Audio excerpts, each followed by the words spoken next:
Hello, everybody. Hello, commenters in the chat, Tia and Robo. It's nice to see both of you here. And yes, Tia said this in DMs, but I was so excited when I saw the waiting room this morning. Thank you, that's a nice note.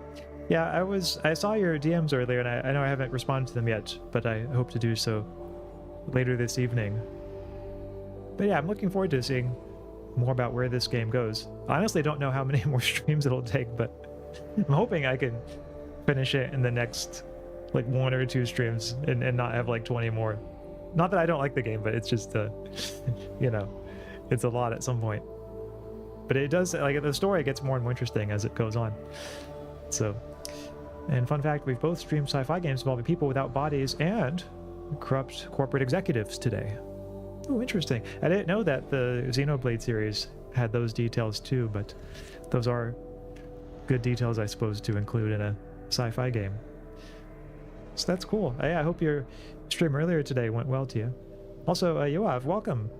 Hello, nice to see you again. Yeah, today's been a pretty good day for me so far. Earlier today, I went to the park and did some IRL VTuber work. Can't give any more details now, it's top secret, but you'll probably be seeing them in a future video that I put out sometime soon. So that was fun. And yeah, then I made dinner, and yeah, that was that's pretty much all I've done today. But chat, about tonight's game, just for a quick recap of where we are in the story.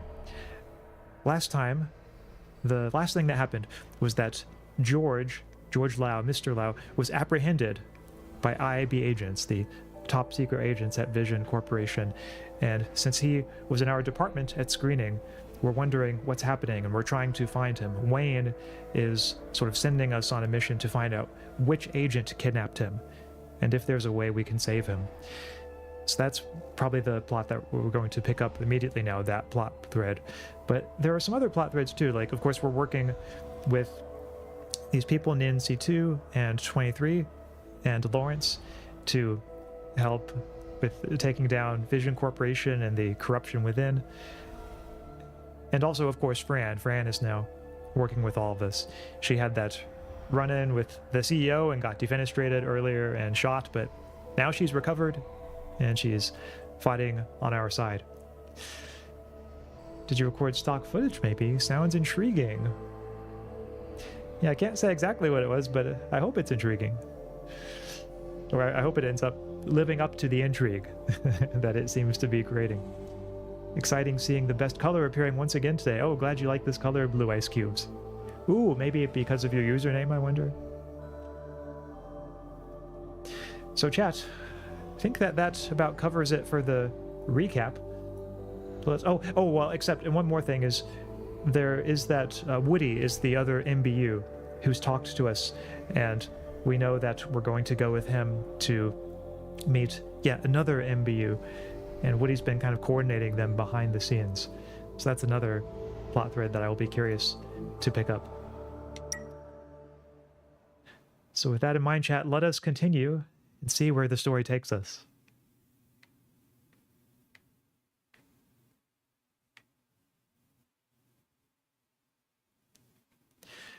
Actually, on your comment, Blue Ice Cubes, part of my reason for choosing this color today was that I'm sort of running out of colors.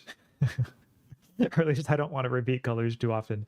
And just seemed like, hey, might as well go back to this one. I think we're pretty close to circling around the whole rainbow at this point. By the way, reminder, this game is a day/chapter 5, so at the pace you've been going, you may be looking at least 3 to 4 more streams. Wow. Don't know if there's anything beyond day 5. Yeah, I suppose it could turn out that way, in which case this is just a much longer game than I anticipated. But hey, you know, that's the way it goes. Or maybe it's like chapter 5 is like a really short one, if it's just like a sort of the climax chapter. Or maybe not. Maybe it just keeps going and going. Pink next, trust. Ooh, yeah. Might have to do pink. So chat, so this guy right here sitting at the desk, you might remember this is Wayne, and he just sent us on a mission to find out which IAB agent apprehended George. I was thinking this stream would be orange, though. Yeah, I think one of my previous streams was kind of close to orange, but not quite. I might do a orange, maybe for the next one. I also haven't done white and black yet. Now that I'm passing by the restroom, I might as well take a pee. Oh, remember chat, this is where I broke the rule last time about getting right next to the the person. And he has some funny dialogue if you just go right next to him. Wonder why you can't use this one, but you can use all the others. So chat, I'm going to be maximally considerate, give maximal space, and oh, Melvin, he has more things to say. Good call. The hell? What's wrong with this guy? You have picked a good spot, mister. A socially appropriate young man. Great. And he just scared my pee away. Guess I better leave him alone. Chat, this happens no matter which one you pick. Because this happened last time when we were too close. Now it happened when we picked the right one. I don't know what he says when we pick the middle one. But yes, these are just one of the many situations that can happen in men's bathrooms. The rules of etiquette are quite Byzantine, quite complicated. They're not for the faint of heart. So now there's this agent I could talk to. I think this one's a little more aggressive, but I might as well talk to him and see what he knows. You again, huh? What's your business? We met once earlier today. You know the name? The agent sent by HQ? I doubt he's going to answer that. I need the name of the agent who took George Lau.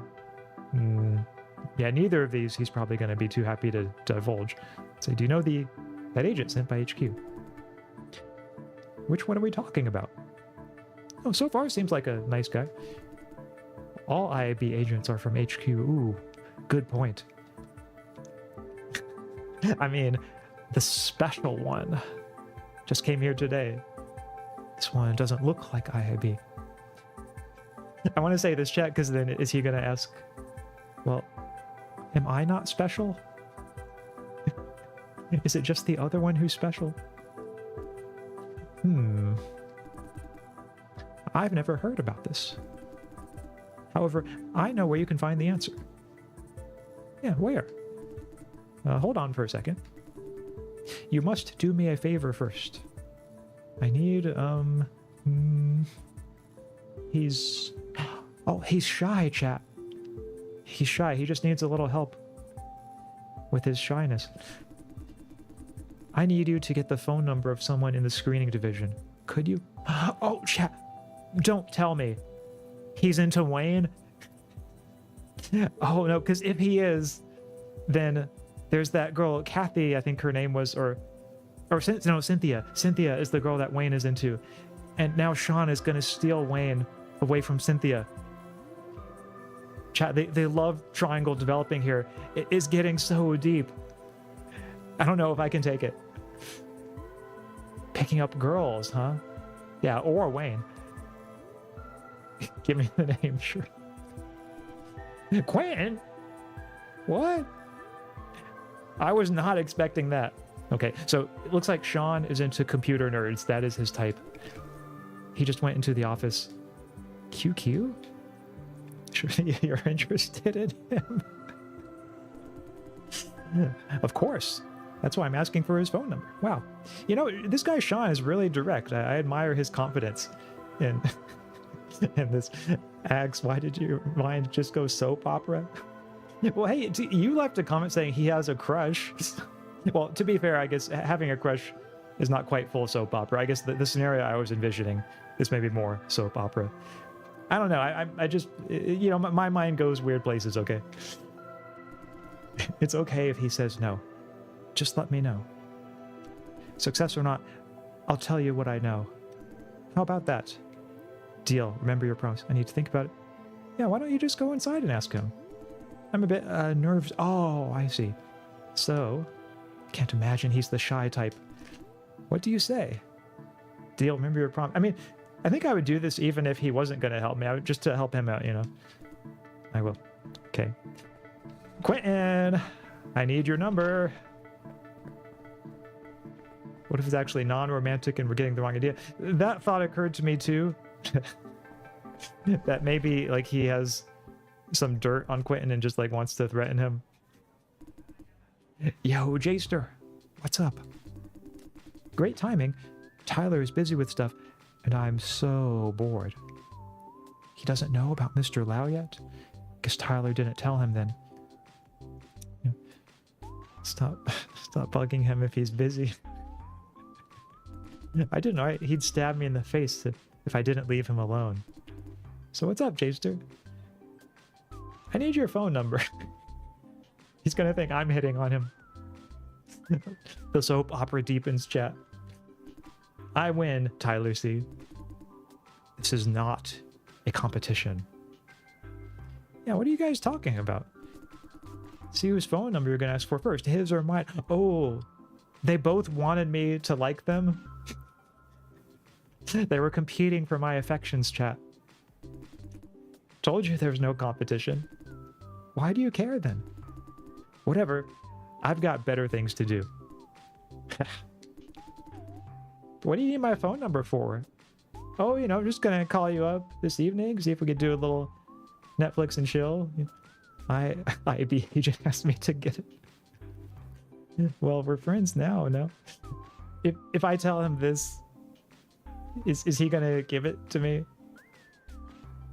But then, I don't want to lie to him. Like, you know, he's always been pretty cool with us. So I'm just gonna come clean and tell him the truth. Huh? Huh? Huh? Shut up, don't you me. Is it a girl agent or what? Okay. So Quentin knows the right the questions to ask. Does it have to be a girl? Nope. It's a guy. Okay. Give it to him. Can't wait to see what he wants. Haha. Oh, maybe this is the start of like a budding romance between the two. Seems like maybe Quentin is open to it. What if he wants to date you? I'll tell him no. Wait, no? Oh, so, okay, maybe I got the wrong idea. Seemed to me for a moment like Quentin was excited about it. I'll tell him no. Easy enough. I might say no, even if it's a girl. I'm picky. Ooh, I see. He has high standards. Yeah, right. Sending it over now. Got it? Keep in touch. Thank you. That's it. Oh, sorry. That's it? I have work to do. Talk to you later. Goodbye. See, chat, I'm the best at getting phone numbers. That's my policy, is just honesty. Did you get it? Yep. Cool, thank you. Come on, give me the number. Yes. Say, what do you need his number for? Can you tell me? Yeah, is he gonna reveal the answer to me? I want to friend him in this online game. Is that what it's all about? Or is there a deeper reason, chat? Is he being honest with me now? I saw him playing Crash Royale when I searched him earlier. Damn, I know this guy. He's a sort of celebrity. So, oh, Quentin's really good at the game. Maybe he has like a YouTube channel for it or something. And this guy just wants to meet him in game with him. This is so... This is a little unexpected, but that's so cute that the agent just wants to like play this video game with him. So yeah, this celebrity for his rank is crazy high. Also, he's a popular streamer. Chat, we were right. He is a YouTuber, or at least a streamer. Oh, maybe he's even a VTuber, chat. Could he be a VTuber? I could see Quentin being the VTuber type. Never heard QQ mention any of this. Oh, right, because if he's a VTuber, he's maybe his identity is secret. He doesn't want people to know. And because this agent has access to this secret information, he was able to find all this out and now wants to take advantage of it. Let's play with Quentin. Oh, it's time to hold my turn of the deal. Don't know exactly who this agent you mentioned is, but let me tell you who might know something about George Lau. If a colleague deployed next to the elevator to the cellar, she must know something. Yeah, what's she like? I'm not good at describing stuff. She's the only agent on that floor. You can't miss her. Okay, well, that was pretty easy. There you have it. Really appreciate your help. Thank you, bye. That agent was really nice. That must not have been the mean one. If he recognizes QQ, I doubt he's a C-tuber? Or maybe VTuber. Well, the way I interpreted it is that he was able to see QQ's like login information and like all of QQ's records and stuff, since he's one of the secret agent guys who just has access to that information. And like he was able to piece together. Although if he does have all that, then it doesn't explain why he doesn't have QQ's number already. Like you would think that would be included in all the records he could access. So I could be wrong about that. Imagine QQ being a Babiniku VTuber? I'm not sure what that means. I'll have to look that up later. Yeah, what's a Babiniku VTuber? Whatever it is, maybe it sounds like perhaps something QQ could be. Ooh, is this the person? The person that the agent told me about? Oh, it's Rose. Oh, hi. How's it going? I need to talk to the IAB agent on this floor. Yeah, where's the IAB agent? She's usually here. She's on a restroom break. I'm covering for her. You're pretty... yeah, you're pretty nice to her. She's a pretty nice person. One of a kind in the IIB. I don't know if that's true. That previous guy we talked to was pretty nice. She was here looking kind of edgy, so I asked her what's wrong. She said she needed to go to the restroom but couldn't leave unless there's someone covering for her. Just a few minutes, doesn't matter. But then you offered to cover for her. Yeah, I'm just that nice. Haha. She's meticulous. A big fan of her boss, too. A big fan of Unisu? How is that possible? But she's not mean to us. Not your typical IIB snob. So I thought she deserves a break. You're looking for her? Yes, I need to ask her something. About what? About someone. Who? Oh yeah, there she is. She's coming. Hey, Shea. That took you a while. Stomach bug or something? Kind of an awkward comment. Shea is blushing pretty hard. Babiniku equals VTubers who are real-life men using voice changers to sound female. Oh, but are open about this fact, I see. Okay. In that case, yeah, I can totally see QQ being that kind of VTuber. Sorry, haha. She was with the guy who took George Lau. Okay, so she's gonna know something then. Oh, this one here is Mr. Dai. You searched me, remember? Yeah, I mean, I don't want to sound hostile. She was doing her job. She had to. I'm just going to say, yeah, nice to meet you. Nice to meet you, too.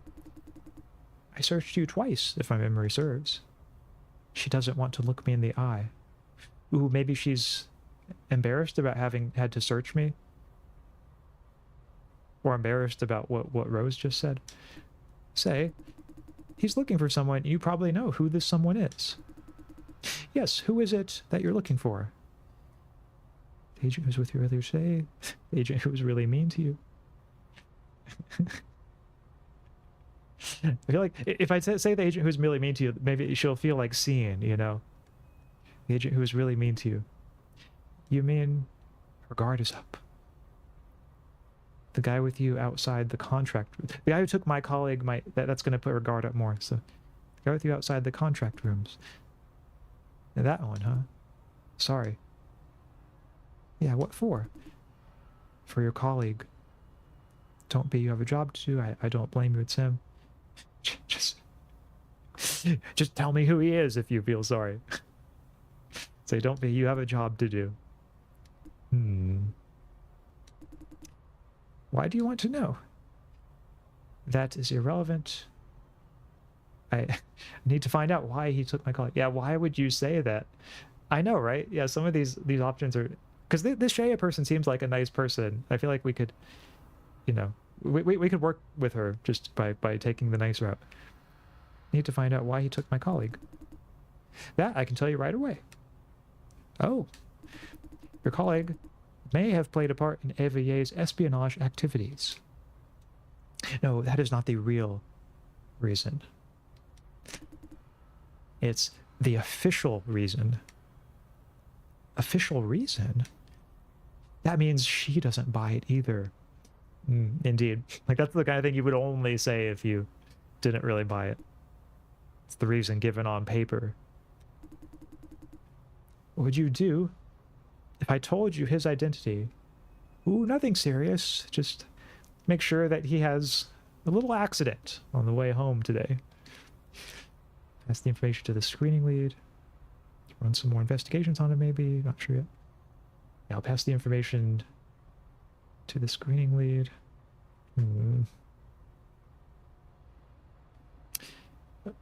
If I say I'm not sure, she might think I'm gonna like go full vigilante on him, but I'll just say I'll pass the information to the screening lead. Because if she knows Wayne, she knows Wayne's a nice guy. Why? Because he asked me to find out. We're trying to get to the bottom of this. I see. I can't tell what's going on in her head. One thing I'm sure of is that she does know something. Guess I shouldn't talk about this with you.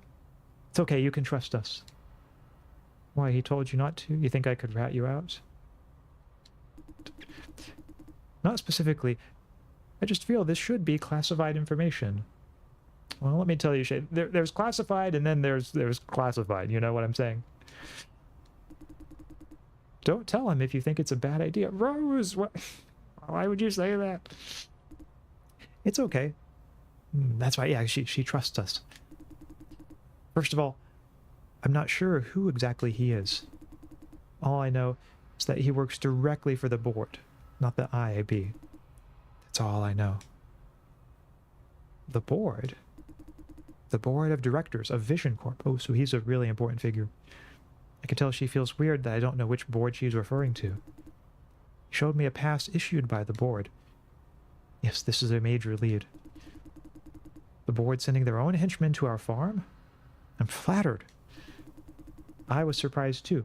He approached me without going through my superior. Something is going on. Mr. Dai. Huh? What now? I told you who he is. In exchange, I want something from you too. Oh, don't tell me it's going to be getting someone else's number. Does she want QQ's number too? Does she want to play that game with him? Or does she actually want to date him?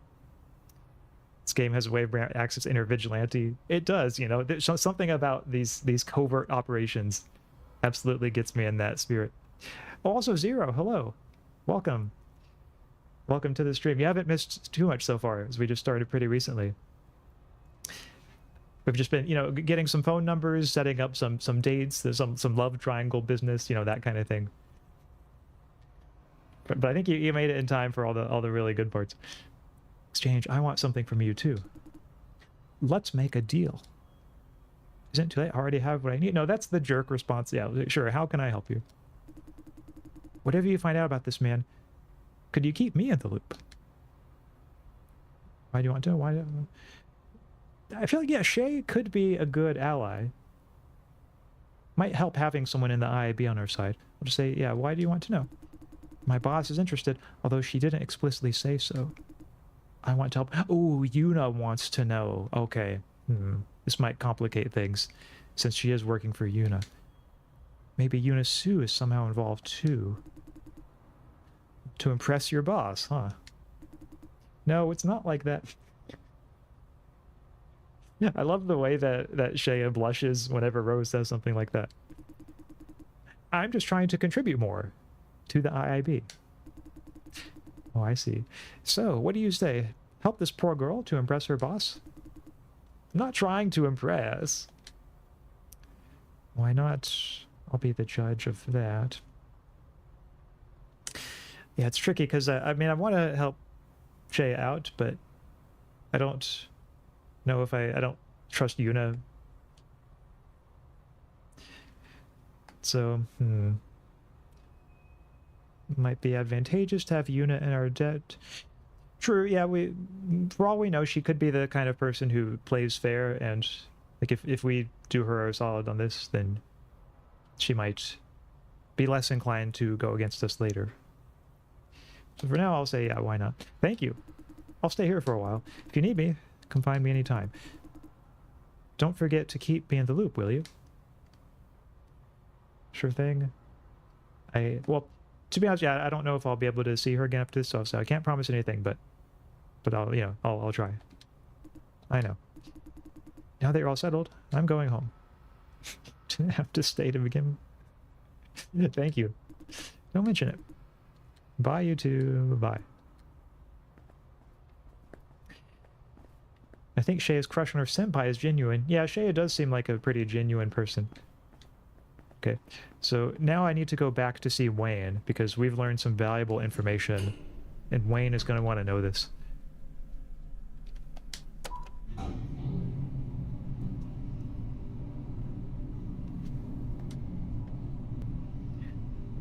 Luckily, I'm up at the top floors now, so don't have to go on those long elevator rides down in Ops. How's it going? Got any leads? Judging by the sound of it, he's not expecting much. The agent works for the board of directors. Mr. Lau probably offended someone on the board. Yeah, the agent works for the board of directors. This is way worse than we expected. But it fits right into your theory, Wayne. I'd rather be wrong. This is invaluable information. Well done, Jason. Took me a while. Yeah, piece of cake. I knew I can depend on you. While you were working on that, Tyler and I found something. Judging by their faces, this something can't be good. Mr. Lau used funds that shouldn't be touched. Yeah, embezzlement? Or he really is guilty? It's complicated. I've noticed that our divisional budget has been increasing for months. Back then, I thought it must be some sort of incentive from HQ for outstanding performance.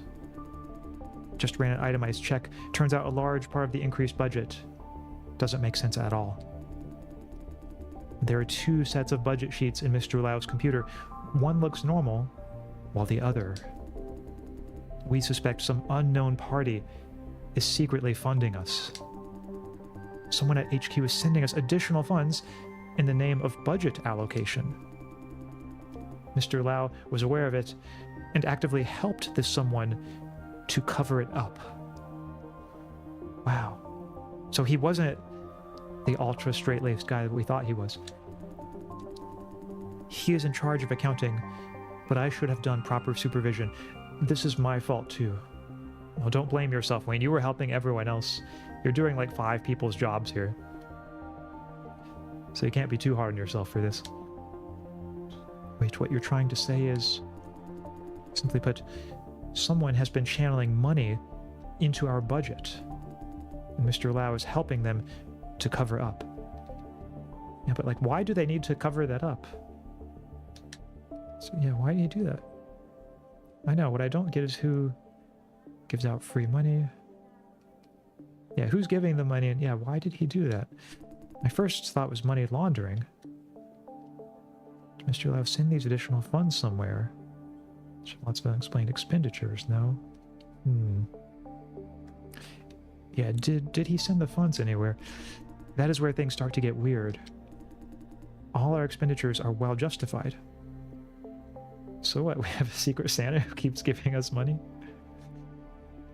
Yeah, why did Mr. Lau bother to hide anything if all expenditures are justified? It's not up to Mr. Lau. This secret funder of ours seriously wants to stay anonymous. Everything considered, I'm confident that it's not money laundering. The secret funder doesn't want to be seen, not even by us. Mr. Lau is his or her mole to keep their tracks covered. Anyway, this is way more complicated than we expected.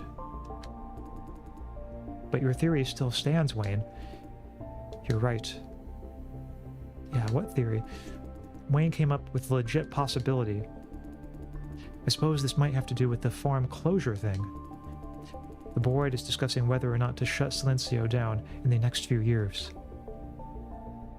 Is it up to the CEO? Are they really shutting this farm down?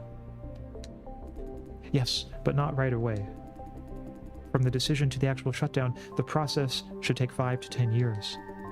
As far as I know, many board members are against this idea. Yeah, what is our position? We are definitely against farm closure. We? Or just you? That's what I was wondering. Maybe not everyone, but I'm pretty sure the overwhelming majority of screening is with Wayne. Thank you, Tyler. Silencio is a lifeline for the impoverished around here. I'm talking about hundreds of thousands. Thought we had covered this before. Keep going, Wayne. What does that have to do with Mr. Lau? Ah, sorry. My theory is that some board members are doing this to thwart the farm closure plan. Like paying us to fight harder? For example, channeling funds into Silencio to boost our balance sheets? Yes, you're sharp. Those directors against farm closure, I suppose, plan to spruce up Silencio's numbers to win over those still on the fence. Giving us free money is the most effective way. We are taking in a record number of contributors these days. Having more contributors doesn't necessarily mean making more money. Not much of a plan, but it simply works. I'll go with this one. Not much of a plan, but it simply works. Correct. Taking in more contributors means we're providing for more of the unemployed population. For politicians, it means more votes. But that doesn't increase profit. I'm not sure how votes come in, but I get the feeling this is the right dialogue choice, so I shall pick it. Spot on. For those directors, these directors, old farms like Silencio are not considered moneymakers anymore. They want us to patch up the unemployment issue in order to gain political leverage. Do you understand what I'm talking about, Jason? Oh, they're going to buy elections.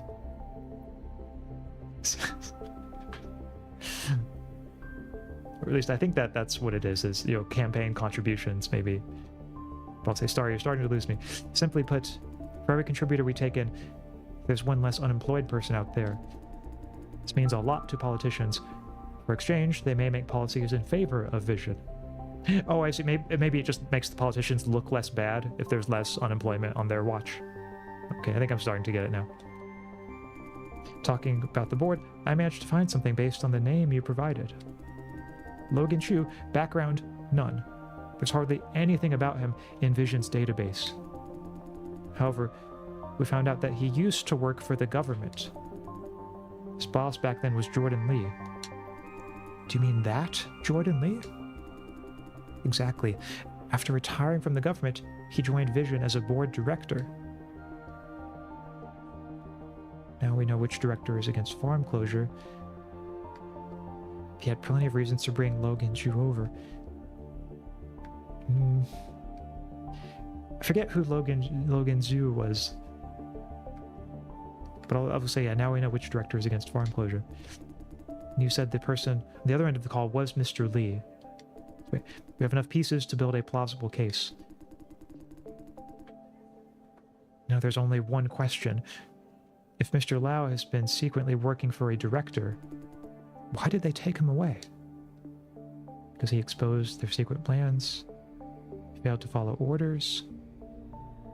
Can't think of any reason. I mean, it seems to me he was following orders. Yeah, could it be? Maybe he exposed their secret... Because he did take that phone call when we were near him. Maybe that's what they were upset about? No way, we didn't suspect a thing until that special agent showed up. Maybe he told it to someone else? Logan was the IAB dude who took George. Okay. That's right. That's a possibility. However, because of those subsidies he gave out, maybe? Yeah, members of the board gave us extra funding, hoping to take in more contributors. However, Mr. Lau used the money to subsidize those in need. Oh, I see. They didn't like how he was using the money. Now they're angry and want answers. Correct. I thought it's just me overthinking. Now that Jason has confirmed the involvement of the board, our theory is basically confirmed. What should we do now? Should we have ruled out all of their possibilities?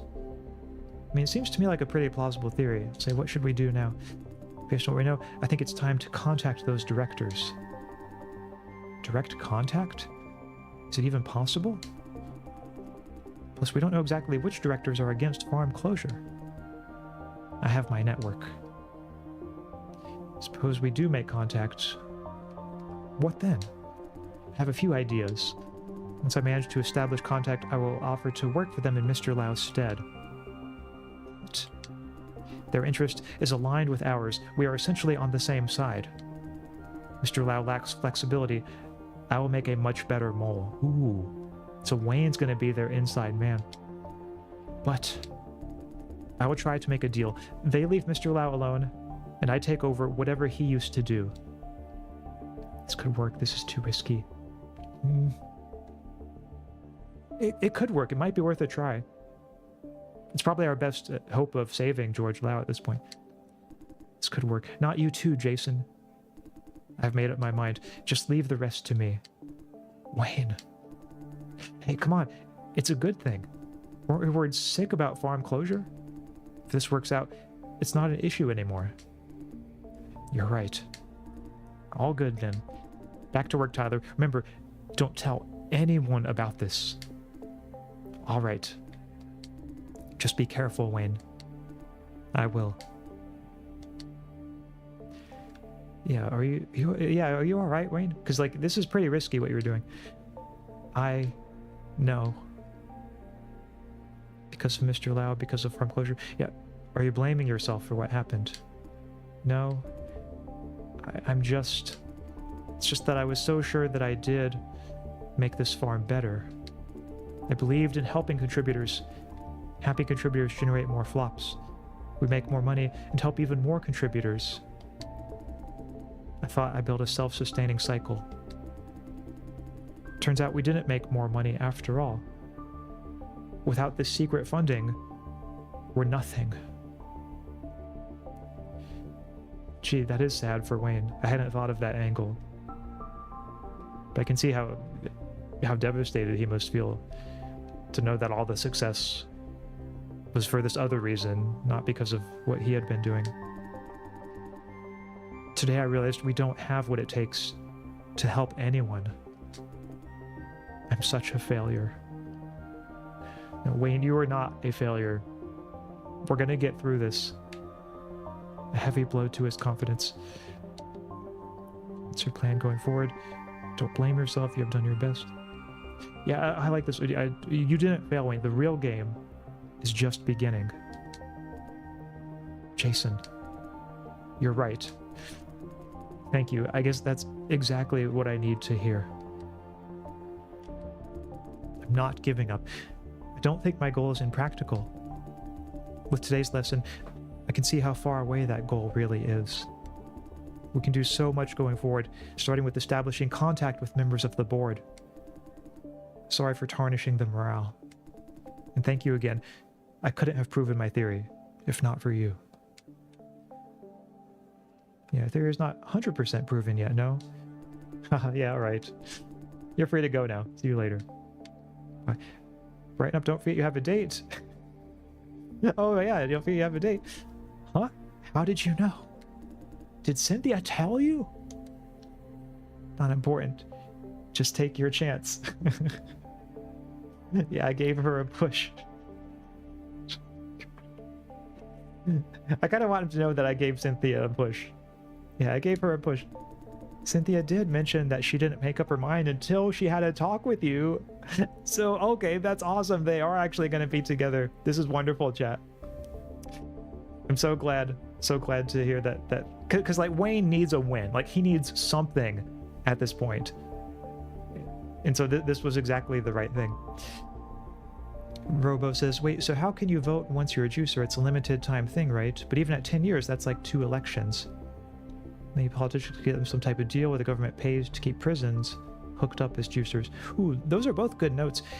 Yeah, the way I'm thinking of it, Robo, is that the reason why politicians are interested in it, in having people hooked up as juicers, is that even if the juicers can't vote while they're hooked up to the thing, it's still the case that they're not unemployed. Like they're not just lying about on the street.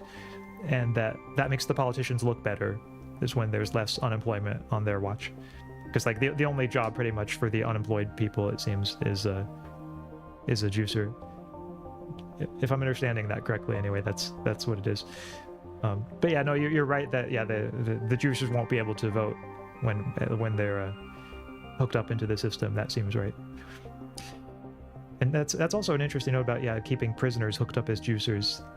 They might actually have something like that. Maybe that's part. It wouldn't surprise me if there's some part of the game's lore that has some provision like that. I feel that in hindsight, knowing what we know now about George, you were right about the Sydney Tongue case, though perhaps for the wrong reasons. Maybe so. Yeah, for some reason, I always had this vibe, this sense, this hunch that there was more to George than just being like a gruff, old, you know, traditional, moralistic man. But yeah, I might not have had exactly the right reasons, but I just sensed there was something more to him. Yeah, his success wasn't his own. Must be hard for someone as idealistic as him. But I'd say his real success is how much his team members like working with him. No, I absolutely think it is. And that's what everyone will remember long after they finished working there. They'll remember what their relationships were like with their coworkers. And for Wayne, they'll remember how much he helped them, like, and how good a person he was to each of them. I think that's the real impact we can often have at jobs like this. And all this time, I thought I was going to take the initiative. Well, forgive me if I say so, Wayne, and if I seem a bit blunt in saying this, but it was pretty clear you weren't going to, so I figured I'd give a little help out, you know, give Cynthia a little push. I can't thank you enough, Jason. Thank me with a raise. Nah, don't mention it. Has anyone ever told you that you're cool? Hey, I am here for my bros, and that includes you, Jason. Yeah, 23 keeps telling me that. Bye, Jason. Bye. Yeah, let me know if you need anything. Yeah, thanks. I think I'd make a horrible juicer. Physically frail and poor stress tolerance. Couldn't do it no matter how financially desperate I was. Yeah, well, on that note, one thing that I should say is that if it makes you feel any better on that, Tia, I don't think I would make a good juicer either, just because I'd be too scared. I'd be too scared of the racking up process. Ooh, here's Shay, Mr. Dye. But yeah, like I would take pretty much like any other job that I could over that. Even if it was something like being like a prison guard or something that I would normally just have no draw to. I think I would prefer even that to being a juicer in this game. I mean, your reasoning for doubting George was you couldn't imagine him being a rule breaker, but it turns out that wasn't so far-fetched. Oh, true, yeah. Turns out he was breaking some of the rules. He was just pretty good about hiding his tracks. So that, I guess there's more to his character in multiple ways than it seemed at the start. Think I could make it work? Yeah, Zero, maybe you could make it work. You could lend your brain out to help the AI. Mr. Dye. My boss wants to see you. Oh no. Yuna Sue? Yeah, what for? She wants to have a talk in person. Ooh, no, that's never good, chat. When you hear someone say, I want to have a talk. Not even explaining to her own minion. This way, please. Is 23 aware of what's happening here? I mean, 23 is monitoring all my movements, so he should know. I mean, it's like halfway there already. That's a good note, Zero. Yeah. Mr. Dye, about the information we talked about last time. That agent probably serves Jordan Lee. Sorry, if anything. Yeah, I'll let her know. Yeah, that agent probably serves Jordan Lee. Really? That could be extremely helpful to my boss. She's genuinely happy about it. Great. Not necessarily. I'll just say, yeah, great. Yes, great. Thank you. Anyway, that seals our deal. What kind of person would you say your boss is? She doesn't want to answer. A good chess player. That was unexpected. Yeah, I wouldn't have expected her to say she's a good chess player. What do you mean? She always sees 5 steps into the future and prepares for everything. Oh, sorry. I interpreted it literally. I thought she meant like actually playing chess. But okay, I see. I should have gone for a more metaphorical interpretation. I don't think Karis could do it either. Ironic how Philosopher is the least able to give brain juice. Or is it? In universe, the best candidates we've seen so far are manual laborers. Ooh, yeah, that's right. And I think now I'm starting to understand your comment too, Izzy, about how it's halfway there already. Oh, because like if your text and everything and your interactions with the AI are helping train the AI, then yeah, I guess that makes sense. So, or if art that you make is being used to help train the AI, then that would also... All of these are ways in which our brains currently contribute to the AI. Which is interesting to think about in light of this game, because this game, it seems like such a far-fetched, crazy scenario, but maybe in some ways it's a less major extrapolation from the way things are currently than we might be inclined to think. She's abnormally seasoned for her age. See that she has her own cult of personality. Ooh, yes, those are the most dangerous people. We have arrived.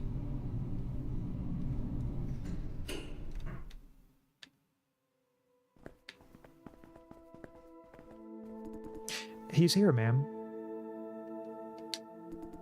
Good. You're dismissed. I think if Karis was forced to, like if he had no other ways of making money, he might. Maybe so. I just imagine like if he was seeing the racking process, he would be terrified. Which, to be fair, I would too. Maybe Karis and I, we could just like huddle in a corner and cry together. Maybe that's the only thing that could make us do it, is like, you know, each other's encouragement. I'll probably end up a juicer, but I'm going to really enjoy that wait in line before getting hooked up. Yeah, the wait in line, that part doesn't look very fun either. Man, at least they give you some kind of tranquilizer, I guess, so that maybe you're not completely shaking in panic. Yes, ma'am. Have a seat. That sounds like a very Karis thing to do. Ooh, that it does, that it does. Any progress? Why do you think I should have any progress? It's been a while since we last talked. Don't tell me you did nothing this whole time. What have you found? Okay, I do have some progress. Sorry to disappoint. I don't have anything to share. This is a tough one, chat, because I don't know if I can trust her still, but maybe if I trust her a little bit and then see how she reacts to it, maybe that is my best way of helping learn more about her character and what she's really after. Okay, I do have some progress. Sorry. Okay, I'll tell her I do have some progress. Please share. Some directors of the board pulling strings, trying to keep Silencio running. The board directors are going to call a meeting to decide the fate of Silencio. You first. Yeah. Usually the unlocked option is best in games like this. Yeah, maybe she will tell me something I don't know if I press her on that. Yeah, I like how topical and hard-hitting this game is. It's got great commentary on both Asian trauma and tech ethics. Yeah, I suppose it is. It does, doesn't it? The glimpse. I mean, not that I say this as someone who knows a lot about Asian culture, but from reading your comments, Tia, and the things that like you've said about it, and just my sense of it is that it does give a pretty authentic look into Asian culture. It's like this game is as authentic as like as General Tso's chicken, you know. Sorry, bad joke, I know. I know that's not something they actually have in. Isn't that just like an Asian American cuisine? That just kind of like Americans who don't know much about Asia, that when they think, oh, like what's like authentic Asian food? Oh, like General Tso's chicken, like that's what they have all over there. But it's actually not. But anyway, sorry, I got distracted when I started thinking of General Tso's chicken. But I don't meet the qualifications for a juicer. My mind is minced already. Happens to the best of us blue ice cubes, especially if you study for too long. Your brain can get fried. Locked option, you first. Yeah, that's the one I'm gonna pick, I think, is the you first. It really does. I'm pleasantly surprised. Ooh, yeah. Good to know Axaeon, Tennessee is showing. I suppose it is, you know? I suppose it is. First, you'll tell me something I don't know. Learn to bargain, huh? I see. Ooh, since she's a good chess player, she appreciates that. She knows how to appreciate when someone plays a good bargaining chip. I do have something for you, but not before I'm satisfied. You first, I insist. Okay, well, maybe I'll trust her on that. But if she doesn't give me anything later, I'll know for sure that I can't trust her from now on. Some directors of the board are pulling strings, trying to keep Silencio running. The board of directors can call a fate to decide, meeting to decide the fate of Silencio. I'll go with this first one. Yeah, some board directors of the board are pulling strings, trying to keep Silencio running. Oh? Are you sure? I am. I knew there are factions regarding the fate of Silencio, but directors shouldn't be personally involved. This is breaking the equilibrium. Yeah, how does that information help you? To get the dirt on board directors? It's more helpful than you think. Of course, could always use a little more intel.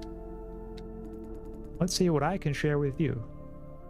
Yes, tell me what your favorite color is. What your favorite childhood memory is. As far as I know, certain directors of the board care a lot about Silencio. No, okay, I know that. You know nothing. Nobody ever cared so much about Silencio. Something is very wrong.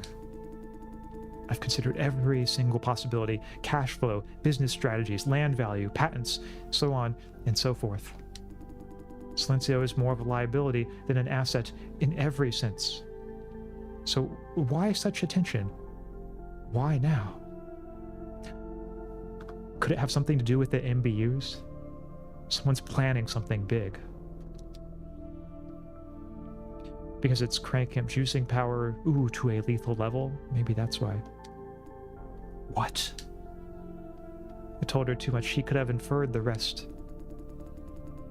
You're saying they're trying to increase profit at the cost of lives?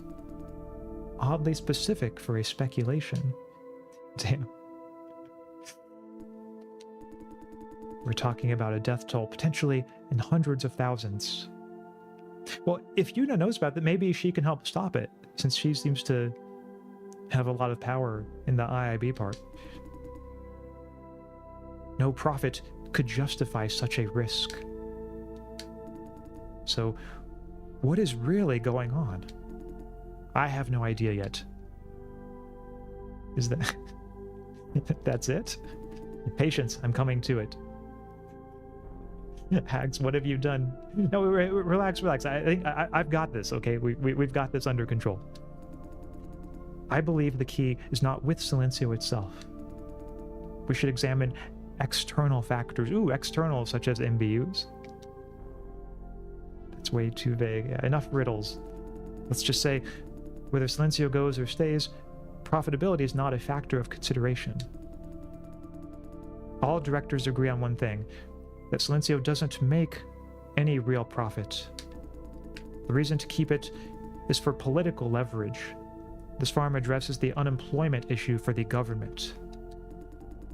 As to why it should go, it's rather self-explanatory. High upkeep and zero profit. Yeah, is it really, like... You would think that it would be able to make a profit. Let's face the fact, Silencio's revenue has been steadily sliding. This farm is so old that it's a joke. Updating it with modern hardware costs more than building a new farm. Things have been like this for a long time. The two factions were relatively at peace until now. They must have been provoked by something. The only thing I can think of is that Vision must have discovered a new way to generate exponentially more flops. She's reaching the same conclusion as Fran and C2 did. You sure about that? Yeah, what does that have to do with Silencio? Can't you put 2 and 2 together? Silencio is completely redundant if they have a new way to massively increase flops output. Oh, they could do it at other farms, right? With such peace of mind, one faction will take immediate action to shut it down, then the other will fight back. In a sense, the fight over Silencio represents the future of Vision Corp. Path 1, befriend the government and wrestle Sunrise for more political power. Path 2, dominate the flop farming business with powerful technology. As the board, they do planning on a macro level. I don't expect you to understand, just take it as a fact. This is far beyond me indeed. One thing I'm 100% sure of is that there will be a clash of factions very soon. Based on what you found out, the Against Closure faction is already in motion. Yeah, but how is your information supposed to help me? Hope you understand how dire the situation is, because considering everything we know so far, Francis must have touched a nerve. She's onto something that both factions want to keep confidential. In other words, she's in more danger than you can imagine. She's not bluffing. Both need more intel, Jason Dye, or better still, hard evidence. Directors can't openly break the rules they made. That is the bottom line. You said some directors are directly meddling to keep this farm going. They must have puppets to carry out their plans in the dark. Your next mission is to find out who those puppets are. I already know it. George Lau. What if I told you I already know? That's it for me. Yeah, but let's see. And why should I help you? Consider me owe you one if you manage to identify any puppet of the directors. This favor will be returned when you're in need. Or do you already have a lead? Sounds like she could help me and Fran out, maybe, until I know who it is. Give me a name, then. George Lau of Screening is working for Directors Against Farm Closure. I think Yuna's concern for Fran is genuine, too. Yeah, I'm getting that sense as well. I remember him. Shay did a background check on him. If it's him, did I give her new ideas? Good, I see. Jason Dye, I don't think you're stupid enough to deceive me. Still, a friendly reminder is due. If you lied, you will pay. But for now, I owe you one. Let me know when you're in need. Could really use her help someday. That wraps it up. Shay, yeah, I'll put in a good word for Shay. Shui Zhuang is a good subordinate. Why bring her up? Because of how she idolizes you. Yeah, I want to say it is. I know that. Can't quite tell if she's smiling. Time for you to go. Don't stay. We can't afford to attract attention. Jason, we're getting results. Come back to the van. Go. Need to prepare for my next appointment. I'll be in touch. Yeah, what exactly do you want out of this?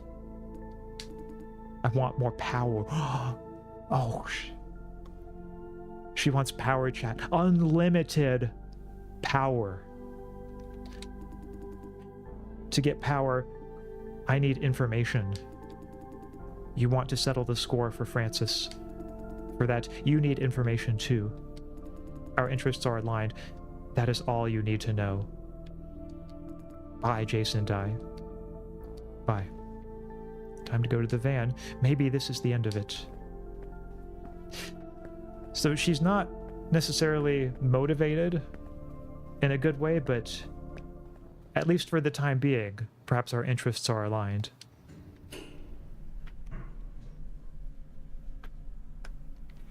So if I go to the shuttle platform, I should find the van. Blue Ice Cube says, I love the bob she had. Oh yeah, Shay is the bob. Yeah, it really does look, good on her. She picked like the perfect look just to go with the rest of her. Like I said, I admire her cunning, not her morals. She may make a valuable asset to us. I like to think so too. Yeah, I think we made the right call on the previous conversation. I guess we have something in common. Knowledge is power. Very much so. Oh, there's Lawrence. Hey, Jason. You're back. Ah, yes. It's crowded in here. It's crowded in here.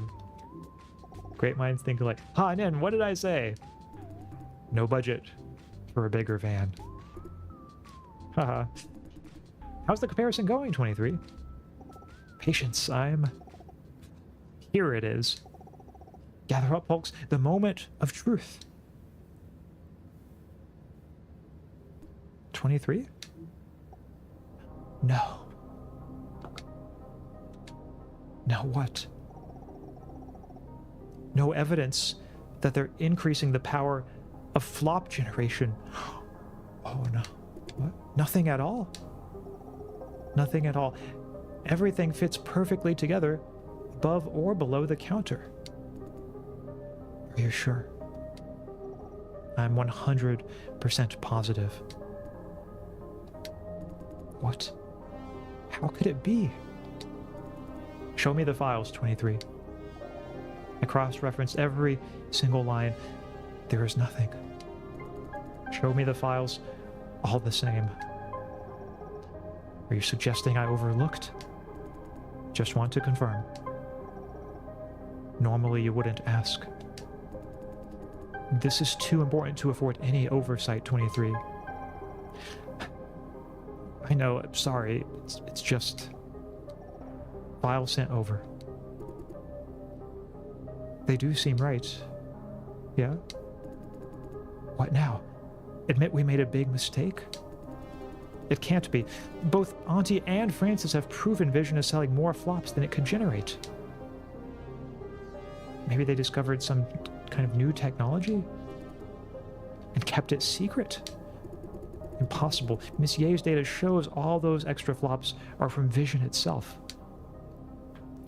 Maybe they tampered with the record of sourcing. Maybe there's some kind of secret technology. This is what I'm wondering. It could be like secret technology hidden within Silencio. This is too drastic to keep a technology secret. If they did tamper with sourcing records, it can't be for proprietary technology. They're covering up evidence of crime. I'm still in favor of our original theory. I still believe this data from the seller has been tampered with. Impossible. This is raw data retrieved right from the seller. If this is tampered with, it means the Ops division has never seen the actual data. That in turn means Ops never managed the seller. The seller runs itself. They just play along. Do you seriously believe that? I do. You have no idea what Vision is capable of. That is absurd. I call it one big hoax or money laundering scheme. 23. Listen to me, Nen, please. We must start over and be practical. It's very likely that our so-called additional flops do not exist. Unlikely. Vision provides flops for many clients. If they don't supply enough, people will find out. It is possible. You are aware there's an arms race of flops going on among small and medium enterprises, right? They're hoarding up flop contracts like there's no tomorrow. The idea is whoever stops first is out of the game. They can't really use up all those flops they paid for. What if... Sunrise is one of Vision's clients, not to mention Growell and Datum. Are you suggesting they're blind too? Or maybe they're all in this together. Like there's a gigantic conspiracy. Vision does not want anyone to see this data. You know how hard they tried. This isn't some ridiculously sophisticated misdirection campaign. Then maybe... Enough, 23. To verify data from the seller, we have two options. One, hack into the flop core. Two, retrieve data from other farms with abnormal flops output. Other farms? We don't have that kind of time or resources. Yes, the flop core is the only viable option. Don't tell me you want to. I know you hate it. I hate it. Are you suggesting that I am the problem? You should hate it too. Infiltrating the flop core is a felony. Your choice, 23. I won't drag you into something you don't agree with. This is so wrong. In so many ways. I know. I've made my choice. Your turn.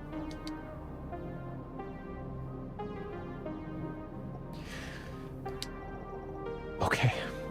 Let's take the flop core. C2 looks immensely relieved. But there's one condition. You must not lead the operation. I know you want to take the front line, right? No, I can't let Lawrence and Jason take the risk. That would be...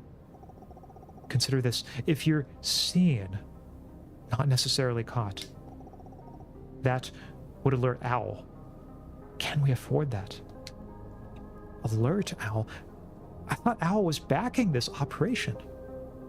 Yeah, this is really puzzling here. What does alert? I thought Owl was backing this operation. Wait.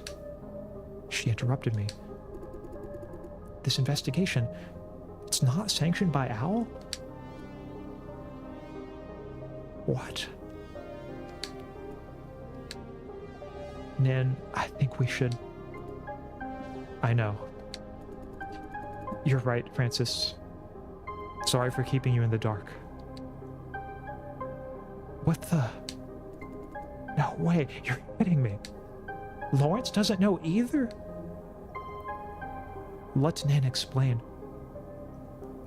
Oh, also, hi, Lactex. Professor Lactex, nice to see you. Yeah, you came in at a good time. We're at a really intense conversation in the game where we're finding out the truth about the operation that we're a part of. Apparently it's not backed by the organization that we thought it was. Let Nin explain. This investigation is a personal project between 23 and I. Owl doesn't know about it. Oh no, what have they gotten themselves into? That's why they assigned you to other tasks mid-operation. Oh, now it all makes sense. That part of it does. And why we don't have the budget for a second beacon. Oh, indeed. You all noticed. Correct. But we have a reason to hide this operation from Owl. Owl belongs to the government, but is ultimately funded by big corporations. It's not a neutral organization. There are Vision's agents within Owl. We can't let them know about this. What happens if Owl finds out? We will face administrative punishment, which is the least of our problems. Our boss will call a stop to this operation for sure. Then why did you keep us in the dark? It was my idea. I didn't want to make things more complicated than they already are. You're in enough trouble already. Don't want to have you overwhelmed. I think you still should have told us, though. See your point? Yeah, how are we supposed to be better off without transparency? We don't have to waste time on explaining things, and it's easier to foster trust. Is it easier to foster trust now that I know you're keeping us in the dark? That is all in your favor. I seldom see Fran this harsh. You're right. Sorry. Consider me corrected. Oh, well, she admits her mistake, so that's good. It's you two against both Vision and Owl. Is that what you're saying? Kind of. Although we're against a specific activity of Visions, not the corporation itself.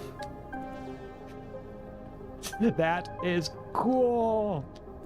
Ready to take on the whole world in order to make things right. That is what heroism is about. This is classic Lawrence right here. Just wants to barge in and like shoot things up. Don't dramatize, Lawrence. We have a practical objective, which is to ensure the safety of the people in the cellar. Oh. I apologize for not making this clear sooner. Do renegade activities affect us in any way? If this is legal or... Yeah, do renegade activities affect us in any way? If the operation is compromised, you will be spared as misled and manipulated civilians. Not guilty by reason of being uninformed. That depends on what you tell them. I knew this would happen. Guys, this is exactly why we didn't want to let you know. What do you mean? Fran's getting angry. They're planning for our own good, Fran. I know, still. What 23 is trying to say is that if you don't know, you don't know. Honestly uninformed. Now that you know it, there's a whole new dimension of concerns. I see your point. Sorry for doubting you. The apology is all mine. We started it. Now would you agree to not lead the charge, Nin? Aye. If I'm to hold back, Jason and Lawrence must infiltrate the flop core together. Oh yes, Lawrence and I working together. Lawrence, let's do it. We got this. I can't have either of them acting alone. What do you say, Lawrence? I say, hell yeah! Been looking forward to some badass action. Jason? I'm okay. Is it dangerous? Man, that's a given. I'm okay either way. C2 is looking at Fran, asking for her opinion. As long as Jason agrees. We don't have choices. If you go down, Miss C2, we all go down with you. Thank you. Now we have a direction. Next, specific strategy. Retrieving the data is simple enough. Exactly like what you did before. Enter the flop core, plug in my decryption device, and call it a day. Do you still have the thing, Lawrence? I do. How long does it take? About 3 minutes, counting everything.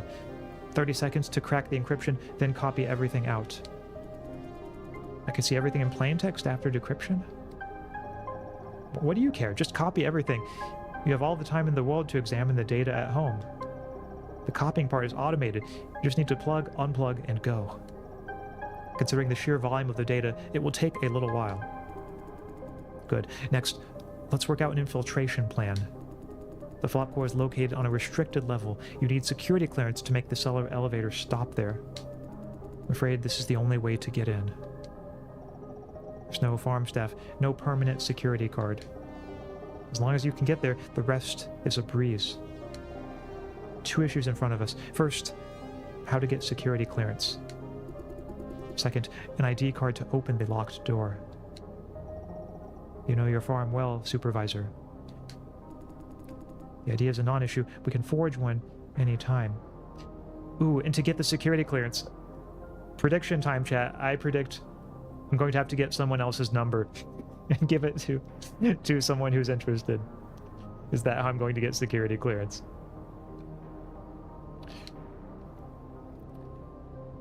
Yeah, forged by who? 23? Rest assured, I'm on top of the ID. Can't afford to let 23 screw around. Ooh, that's kind of harsh. Hey, I have a serious face for serious occasions, too. What title do you have in mind? Cable Management Engineer. I mean, that's not bad, I guess. It's legit. There are tons of cables in the flop core. Totally makes sense. I suggest Special Inspector dispatched by the CEO. CEO? Shane Yan?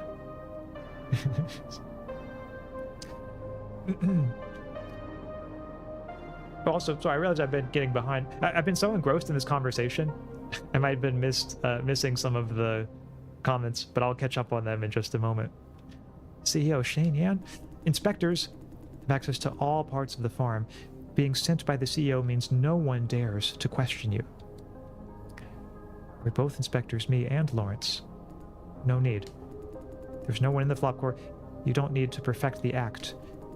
Take the elevator to the flop core, open the door with the ID card, and it's done. So the actual title doesn't matter? I only use the ID card as a key? Yes and no. If anything out of our plan happens, you will need to show a proper title. Yeah, that's what I thought.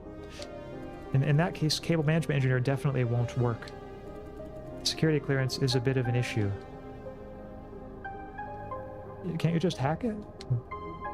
Right. I can grant you security clearance through the beacon, but there is one problem. Come on, one problem is basically no problem. Oh, that might be a little overconfident there, Lawrence. The flop core is under maximum security. A visit by anyone with clearance or not triggers an alert. That was something I was going to ask about too, is like, don't they have all of the visits like logged in their system, and aren't there like security cameras and things like that? I can delay this alert, but not cancel it. You must get out before the alert goes out. That is the only solution I have. What do you say, Nin? I say go ahead, you will have more than enough time. Maybe I could ask Yunasu for help. She said she'd return the favor. Ooh, just like what you were saying, Tia. Yuna One-sama Tasukete. Yes. Looks like I'll be in that position myself in just a second here. I think I can get help from Yunasu. The IIB officer? She should be able to grant security clearance. Better still, she will give you a legit reason to visit. Why would she help you? I gave her some intel before. Intel? C2 is alerted. I'll give her... I told her the board of directors pawns... I mean, I feel like I should tell C2 the truth. I told her the board of... Even if she gets mad at me, she should know. I told her the board of directors pawns within Silencio. She already owes you a favor. This won't compromise our operation. Go ahead then. Well done, Jason. This could be a safer alternative. What's the location of Yunasu? Entrance lobby on the first floor. I granted Jason's security clearance. She hasn't moved. Get going, Jason. Contact Lawrence when you have the clearance for the flop core. Yeah, what if Yunasu says no? Then we have our original plan. And take this. A stun grenade, your last resort. Ooh, stun grenade. My genius design, a flashbang and an EMP generator rolled into one. Whatever you're up against, this thing will buy you at least 30 seconds of precious time. Works great against owl agents, too. Aren't we stunned, too? Your package includes contact lenses against the flash, and your earpieces have noise cancellation against the bang. Ooh, that is so cool. Nice. Don't use it unless you absolutely have to. Remember, it's the last resort. We probably only have one of them each, too. Or maybe just even one total. So gotta be careful. You may need it for the next time. Yes, ma'am. Okay, go. See you later, Jason. Oof, okay, that was an important update there, chat. But yeah, with what you're saying, see a secret like MBUs, yeah, I think that's maybe the secret that we're going to find at the heart of Vision, is that it has something to do with all of that, everything that's been going on. The idea of ops thinking they're doing their jobs when the AI is self-sufficient is disturbing, all right. Yeah, I know, like, because they seem like they're really trying down there in ops, and it all ends up just being a massive deception committed against them. I feel bad for Justin and Jesse and the others down there. Lol flops is AI, I'm dumb.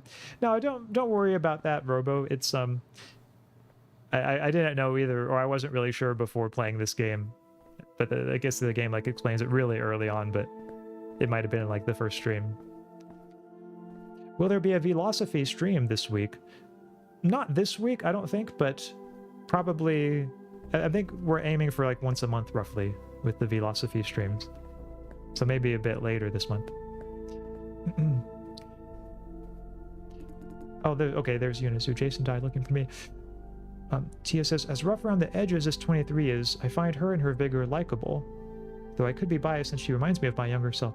What about you, X? Yeah, no, I like 23 too. She has like a nice sort of playful spirit and good sense of humor. But also I think, you know, is capable of being serious when the situation requires it. So, yeah, like really good, really fun personality and character overall, I would say, for 23. Poor Nin, probably being a veteran MB herself, still trying to achieve so much. Imagine the pressure on her. Yeah, like doing this investigation, like a rogue investigation on her own and like coordinating all these people. It's got to be a nightmare for her. And like you get the sense that like this isn't even the toughest thing she's ever done, just because like her character is a badass in general.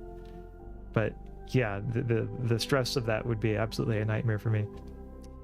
God, not Jason in the himbo. Don't worry, Tia, I won't tell Lawrence you said that. Is this the matchmaker?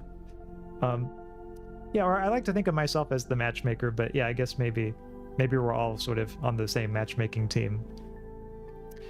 Blessed that you both read and understood my Japanese. Oh yeah, I try, you know, for little short phrases like that. Sometimes I can read and understand them.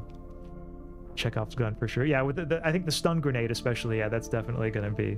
We're gonna have to use that at some point. Jason died looking for me. Yes, we need to talk. Don't play dumb. And some of these options are a little bit blunt, a little bit terse. I would just say yes. Have a seat. Let me guess. You want me to return the favor? And you don't want to. Oh, do you know? I mean, why else would I be coming to see her, you know? It's not like I'm going to ask her out on a coffee date. Say, yes, correct. What do you want? I need security clearance for the flop core. This does seem like a really big ask. I don't know if she's going to do it. But hey, worst she can say is no. She's frowning. That I can do. Over, why would you want to go there? I need to blow it up. I need to retrieve some data. I don't know if I want to telling her why I want to go there is maybe going a little bit far now. I'll just say it's classified. Okay, I don't really care anyway. That's it? She's not going to press me any further? Just yourself? She figured I have partners? Don't mention any of us. Just myself. I'm a lone wolf. No, I have partners. Yeah, I think... I mean, I'm definitely not going to tell her about C2 and the others. I was thinking there might be an option to tell her about Lawrence, but then I guess that would naturally lead to, like, who's coordinating the both of you. So, I'll say just myself. Good. There will be trouble if you bring someone else along. What kind of... Ooh, she's... I'll say I don't need to worry, or... if I ask what kind of trouble, she's going to know something's up. I can grant you access, but it's only for this one time. One time is enough. But it's not me. A colleague of mine will grant you access. Yeah, who? Which colleague? Let's just say someone in the IAB owes me a favor. Oh, it gets deeper and deeper, chat, the plot lines, and so someone owes her a favor, and I bet like this other person's gonna owe someone else a favor, and someone's gonna owe them a favor, and we have to like do like a quest line of like fetch quests to make the favors work out. This is the perfect time for him to pay his debt. I think she's talking about Irvin Lin.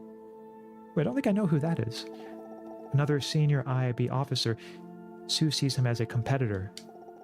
My guess is she wants to have him do the job, then use it to blackmail him. Oh. Okay, that's pretty savage. It's none of our concern. 23 knows everything, huh? You're thinking, 23 knows everything, huh? She's inside my head, chat. Yep, I do know everything. Sorry, let's cut 23 off. Yeah, C2 is the only person who knows how to put 23 in her place. What? Cat got your tongue? Nothing, I was distracted for a moment. Distracted by 23. I can't trust you if you keep having focus issues. Okay, you don't need to know who exactly grants you access. The result is the same. You have what you need. It's done. Now you can go to the flop core. Remember though, only once. Thank you. You're welcome. Security clearance verified. You do have access to the flop core. Well done. Now meet Lawrence at the elevator to the cellar. Okay, but Lawrence can't go with me, right? Because she said there was going to be problems if another person tried to go. So I think I should just do this on my own. Lawrence can be like standing watch maybe or backup, but he can't go in there with me. Dang, Yuna takes no prisoners. She really doesn't. So, okay, right, I need to go to logistics then, I suppose. To find the elevator that will take me to the flop core.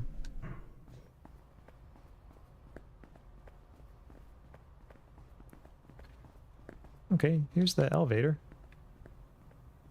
Oh, there's Lawrence. Hey, Jason. Hey, do you have the forged pass with you? Of course. Lawrence, Jason, ready? Of course. Ready or not, here I come.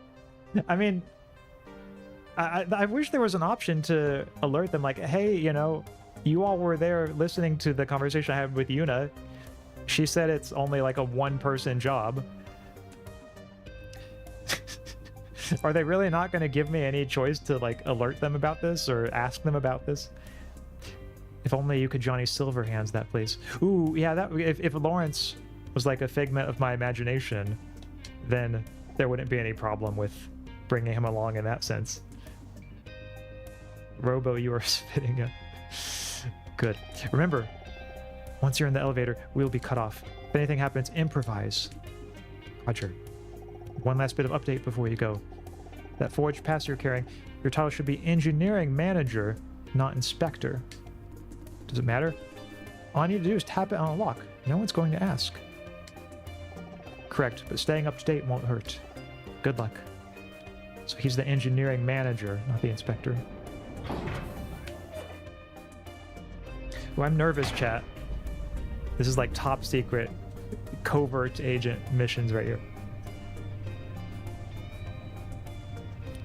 And got the ID title wrong. Color me surprised. Yeah, she seems like the meticulous type. Painstakingly meticulous. Say, never taken this elevator before. This is seriously something. Gigantic underground structure. Wow. You haven't? No idea how many times I've taken it today. Must be a tough day, haha. What's your plan when all this blows over? All this blows over? Get my life back on track, of course. So that's the real Jason die thinking that. Get my life back on track, of course. I'm gonna go stay true to his reaction here and say, get my life back on track. Right. Don't you want to join me? Speaking of that, I have no idea what his plan for the future is. I know he wants to join Owl. Yeah, join you on what? I'm working for Nin.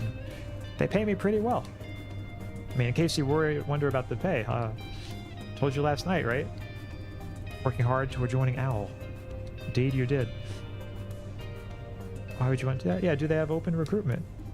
I don't know, but Nin says there are chances as long as I keep working with her. I've got a feeling that he's being used. Ooh. But aren't all employees being used in some sense? Owl helped me multiple times. I want to be one of them. Helped? I've done flop contribution before. My family went there and brought me along. Yeah, how long before? When I was in middle school. Middle school? Nothing long term. Was racked up for about 2 weeks. Was it scary? No, I don't get scared easily, even back then. Ooh, that was for another corporation, not Vision. Name's Tendril. Tendril, one of Vision's key competitors. The service contract said 2 weeks, but we didn't finish. There was an accident. He winced. The accident killed both my parents and left me half dead. Tendril planned to let me die and be done with it. Easier to cover up. Then Nin appeared, saved me, and exposed Tendril's malpractice. I owe her my life. Ah.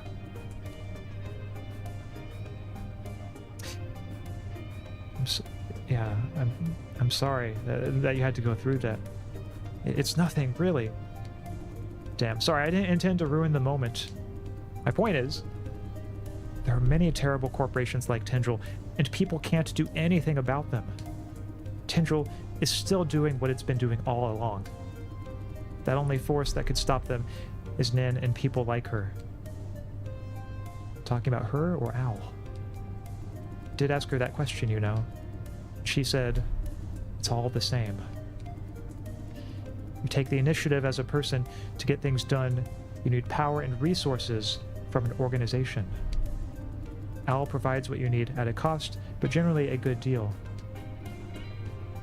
It's, yeah, result-oriented view. Sort of. Anyway, that's why I want to join Owl. This might sound childish, mind you, but I'll do what it takes for the power to do the right thing. He's surprisingly high-minded in his motivations. Don't you want it, Jason? Being an Owl agent, you can protect Miss Ching. I think it's related, maybe. She doesn't need my... I mean, I'm not protecting her now. I don't think it's related. She doesn't need my protection. She might not. I feel like we're stronger if we work together. Say maybe. Right? Sorry, I meant no offense. Yeah, none taken. Thank you. Also, how about this soundtrack? The BGM right this point, I really like. This is a real banger for an elevator BGM. In general, there's very few situations where little Johnny Silverhand's in your mind wouldn't be preem as fuck. Yeah.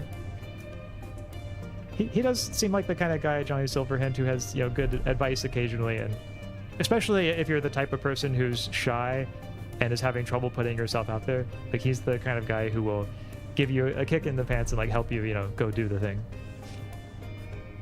Lawrence is not making up for Johnny, though. A little underwhelming, this one. Yeah, I think maybe he needs a little more time to grow into his character, maybe. Into the covert operations badass. Debt of honor. Yeah, that's a nice way of summing up his motivation. Little blade, but Ching is actually closer to Chung. Oh, okay. That's good to know. Thanks, Tia. I'll have to remember that.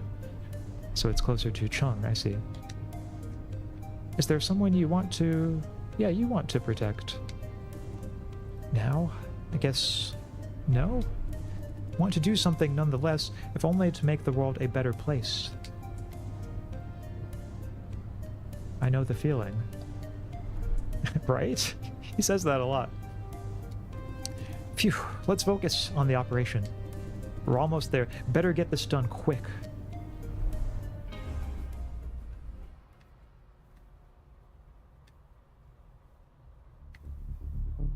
Wow, that's one heck of a long corridor. Let's go. Ooh, so now we're here, chat. We're in the flop core.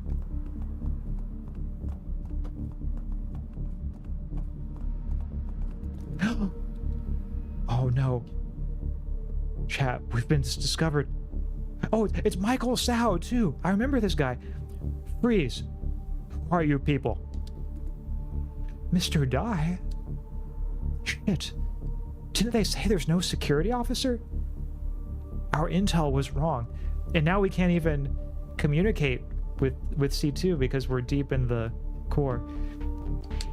We're still... He knows me. What are you doing here? I'm insisting this inspector from HQ.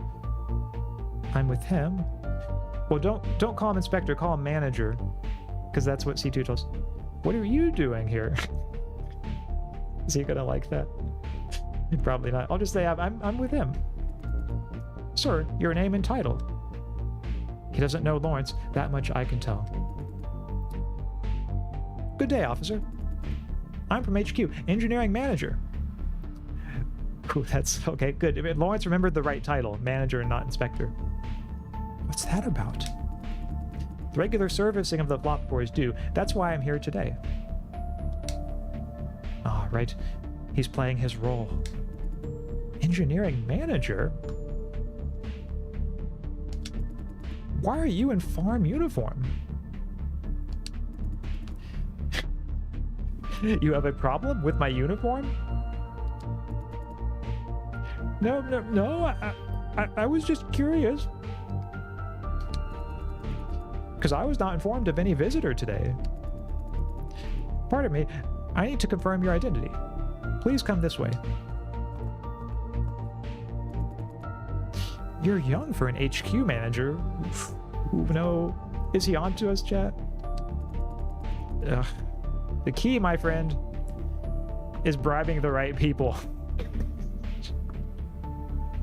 Should he really be saying that right now? Yeah? Dude, that was awful. I appreciate the humor, haha. That's right, yeah, it was totally a joke. And may I know your name? My name? My name is... Yeah, stop to think about it for like a long time. That'll really make him not suspicious at all. Shit. He didn't check the name on the fake ID. No, Lawrence. How do you not check the name on the fake ID before you go on a mission like this? There's no time for this. You must report back to his edge to show him your ID and be done with it, sir. So, all right, here, take this. Sophie Cal. They put a girl's name on it. He's gonna know we're not actually supposed to be there. Sir? Like, sir, like, didn't 23 forge this for him? What is going on? Did she just completely drop the ball on this assignment? Because 23 doesn't seem like the type to do that.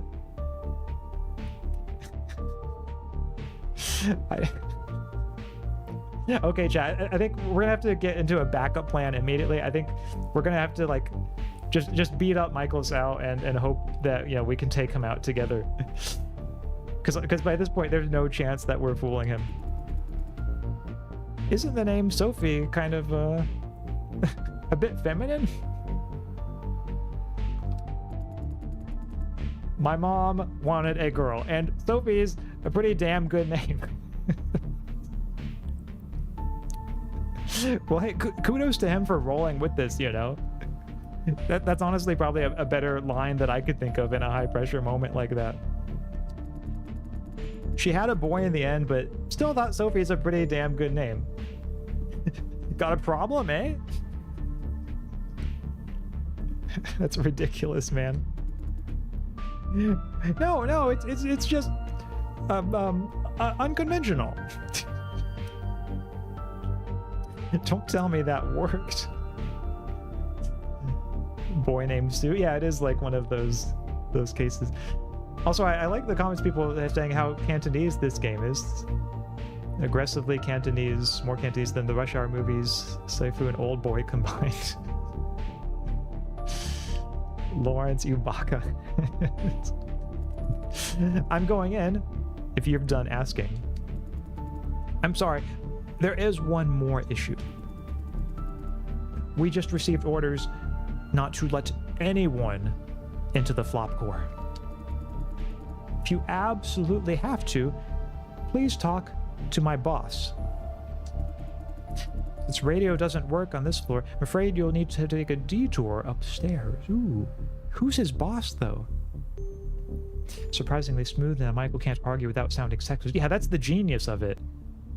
Is he turned those norms and Michael's wish not to be sexist against him. I'm terribly sorry for this inconvenience. Ah, he really doesn't have time for it. Can't you see? He already has a pass. It's an order. I'm sorry. Please follow me. I will take you to the security office. What the fuck is this, idiot? Huh? Is that intended for me? I'm sorry, sir. Eh? You didn't inform the security office? Huh? Now you want me to go up again? How long did the ride down take me, huh? I'm sorry. I didn't know they have this temporary order. Didn't know? What is the company paying you for? I will let your boss know about this. Oh, Sal was freaking out a little. You are a dead man, you. And you, security guy, Do you have any idea how I deal with dipshits like you? No? I'll make you, you've seen it. You tell him. Dude, you're leaving this to me? You'll make them kneel and count. You'll spank them. You'll spank them. I'm sorry, Chad, I had to. Spank? Jeez, what am I doing? No, I kick their sorry asses. Nice save. Wait. Okay. Since you have a pass, I suppose it's all right. Please go in. Phew, that did it.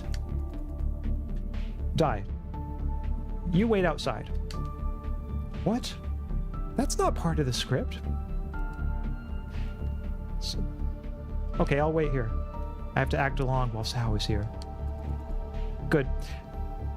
I'm going in then. Is that what you're into, Axe? I was just trying to pick the option that would strike the most fear into Michael Sao's heart, and he seems like the kind of guy who would be afraid of a good spanking, so, you know, had to give that one a try. Have a productive day. What the hell is Lawrence doing? Well, actually, you know, it might work out the best because Yuna did say, like, it has to be one person at a time. And so maybe the fact that we're not going in together and it's just Lawrence, maybe that will help avoid triggering whatever bad consequences she was worrying about, or at least that she was warning us about. There would be bad consequences if we both stepped in at the same time. Fear. Okay. Look, you can see the fear on his face, all right? What? Phew. That was intense. He's got some temper. Yeah, you're seriously afraid of him? Yeah, thank you for not provoking him any further. I didn't want to get us both fired. He has a pass.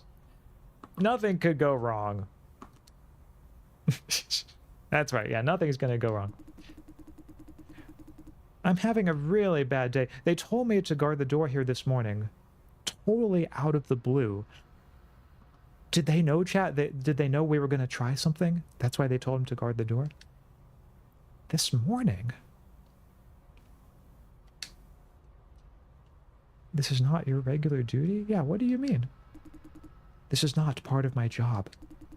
You know me, Mr. Dai. I patrol the shuttle platform. Yeah, why the change of duty today? Don't know what's going on.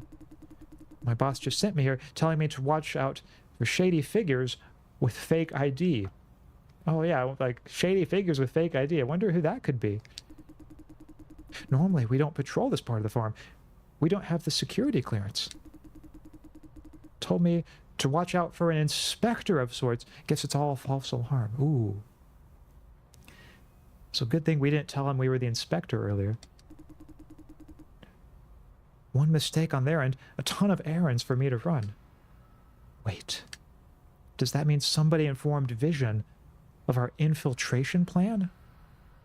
Who could have informed them of it? Ha! Time's up. Time for shift. Oh no, shift change. Does that mean another new security guard's gonna come? Great, I can finally have this place to myself. Yeah, shift change. Where's the other guard? Oh, I don't know. Huh? The boss told me to just leave when it's time. Someone will come along to fill the gap. Don't you need to do the handover? I have no idea. I was like, who's supposed to take over? Isn't that going to leave a gap between shifts? Boss told me to shut up. Don't know why such secrecy. Okay, bye. I have an idea of who it is. Ooh, I guess we're going to find out soon enough, aren't we? The operation is messy, but generally moving forward. Should I check on Lawrence in the flop core? Nope. He took the ID card. Can't open the door now. Guess I'll have to wait. What the heck is he doing there? I need to ask him later. And what Sao said before he left makes me uneasy. Yeah, the next security guard's going to come and I'm going to have to, like, take him out. Lawrence is spending way too much time inside. 23 said it takes 3 minutes. She miscalculated? Oh, could this be him? All done. Let's evacuate. Yeah, wait, why did you leave me outside? We don't have time. We'll explain later. Now get the hell out of here while you still can. Okay. Good call, good call. Jason. What? Oh, no. I'll be damned. Here they are. The boss is never wrong.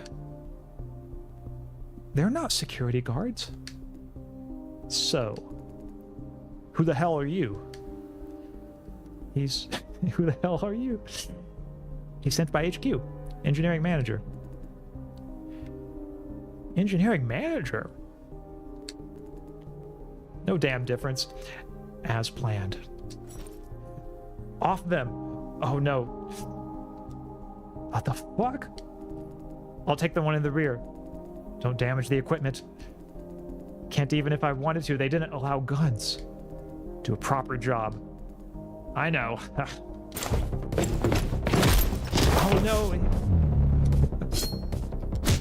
Okay, chat, we got this.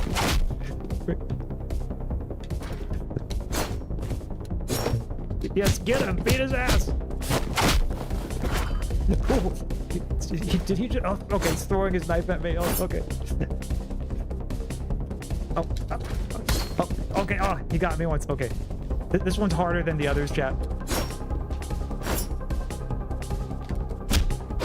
Okay, good. I got it. Okay, just gotta dodge.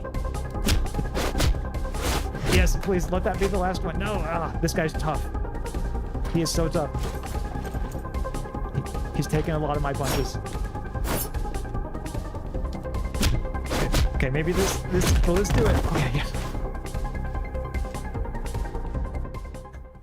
Hey, good. Lawrence, huh, you take that one out too. Yeah, are you okay? Not too bad, except for the wound from the other day. We must get out now before... No! No! The fuck? Shall we keep this little show going? Do I have a choice? I said, shall we keep this little show going? I have a pretty good chance if it's just himself. Wait, who are you? Oh, okay. Oh no! I can't keep up with his moves. This is gonna be an unbeatable boss fight. Be a smart boy. Answer my questions. No tricks. Let's go fuck yourself, Wesley. Go fuck yourself. Who are you working for? Nobody. Is that so? I've seen your kind. All balls and guts. Until I beat the shit out of you. If I rest, maybe I can wrestle free? No. Damn. I'm passing out.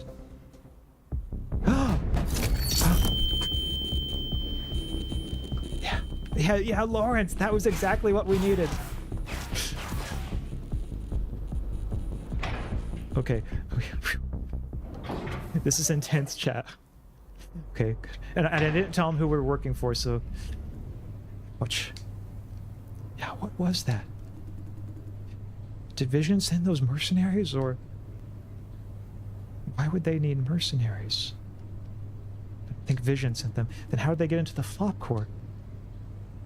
How did we get into the flop core? You have a point. Hopefully Nin knows something. Not counting it, she has no idea who we're dealing with. Yeah, say, why did you insist on going to the flop core alone? I really want to find this out. We'll explain later, I promise. This kind of goes along with what you're saying. Like, wait, did Lawrence have an ulterior motive? Did ask 23 strange questions about the data? Is that why he did it alone? Ooh. Maybe, yeah, there might be more to Lawrence going on than we realize.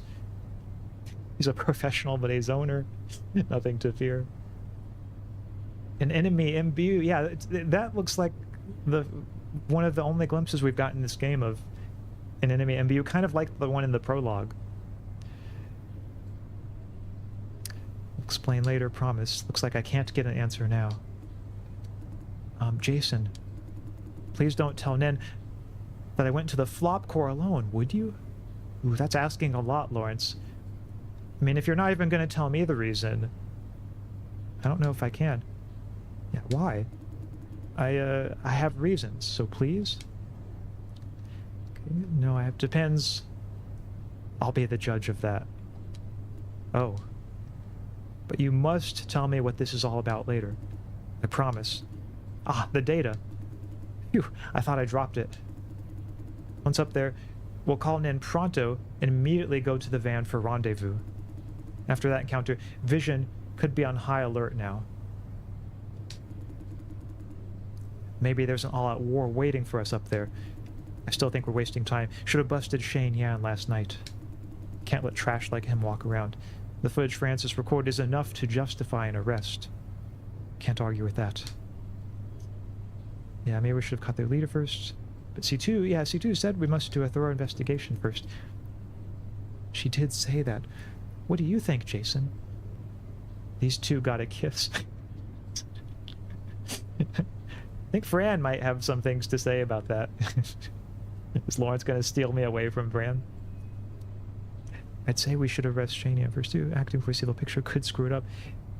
Fight, fight, fight. Kiss, kiss, kiss. Yeah, this game is the comments make me think that you all want to see this go in a soap opera direction too. It's not just me. I don't want to think just do it.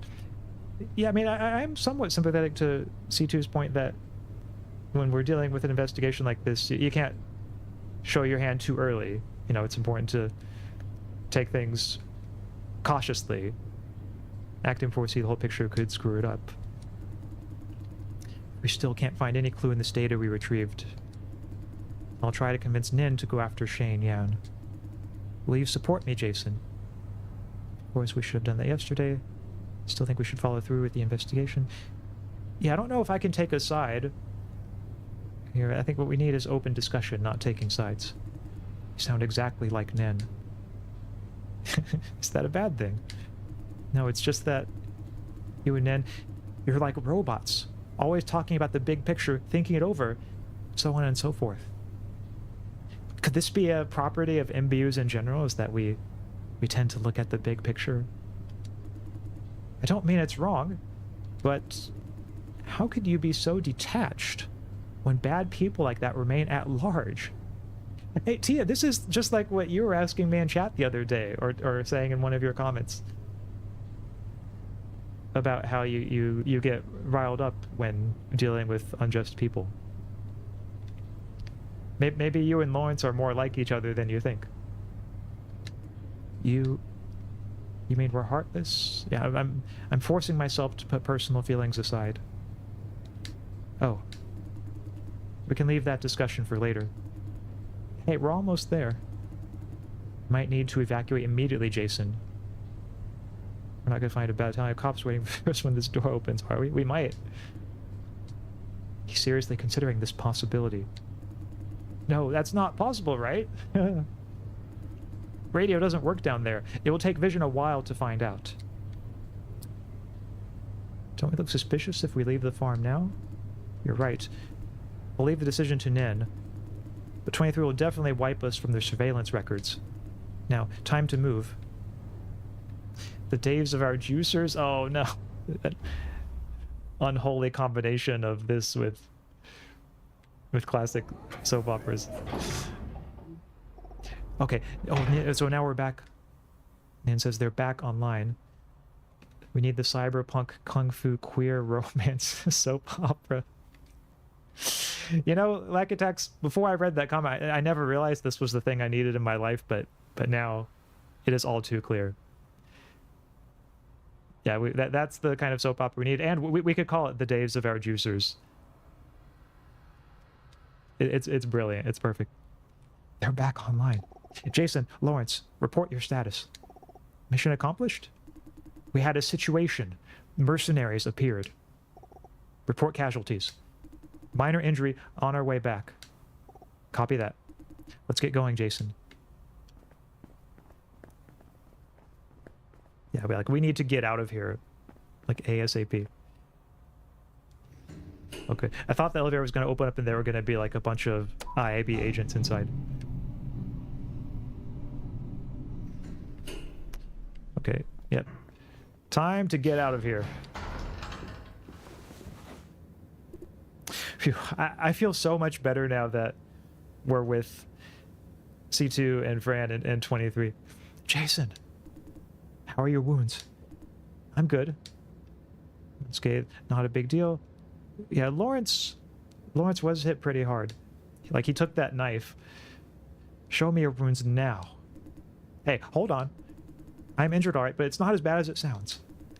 Let's get the hell out of here while we can. 23. Is Vision mobilized? Nothing's happening. No alarm. Still, evacuation is recommended. Good. Let's go. Roger. Ooh, okay. We're heading out, chat. The van of relief. Yeah, you know what this van feels like? It's like when you come across a safe room in one of the Resident Evil games, and the calm music is playing, and you're like, yes, no zombies here. It's very much that feeling.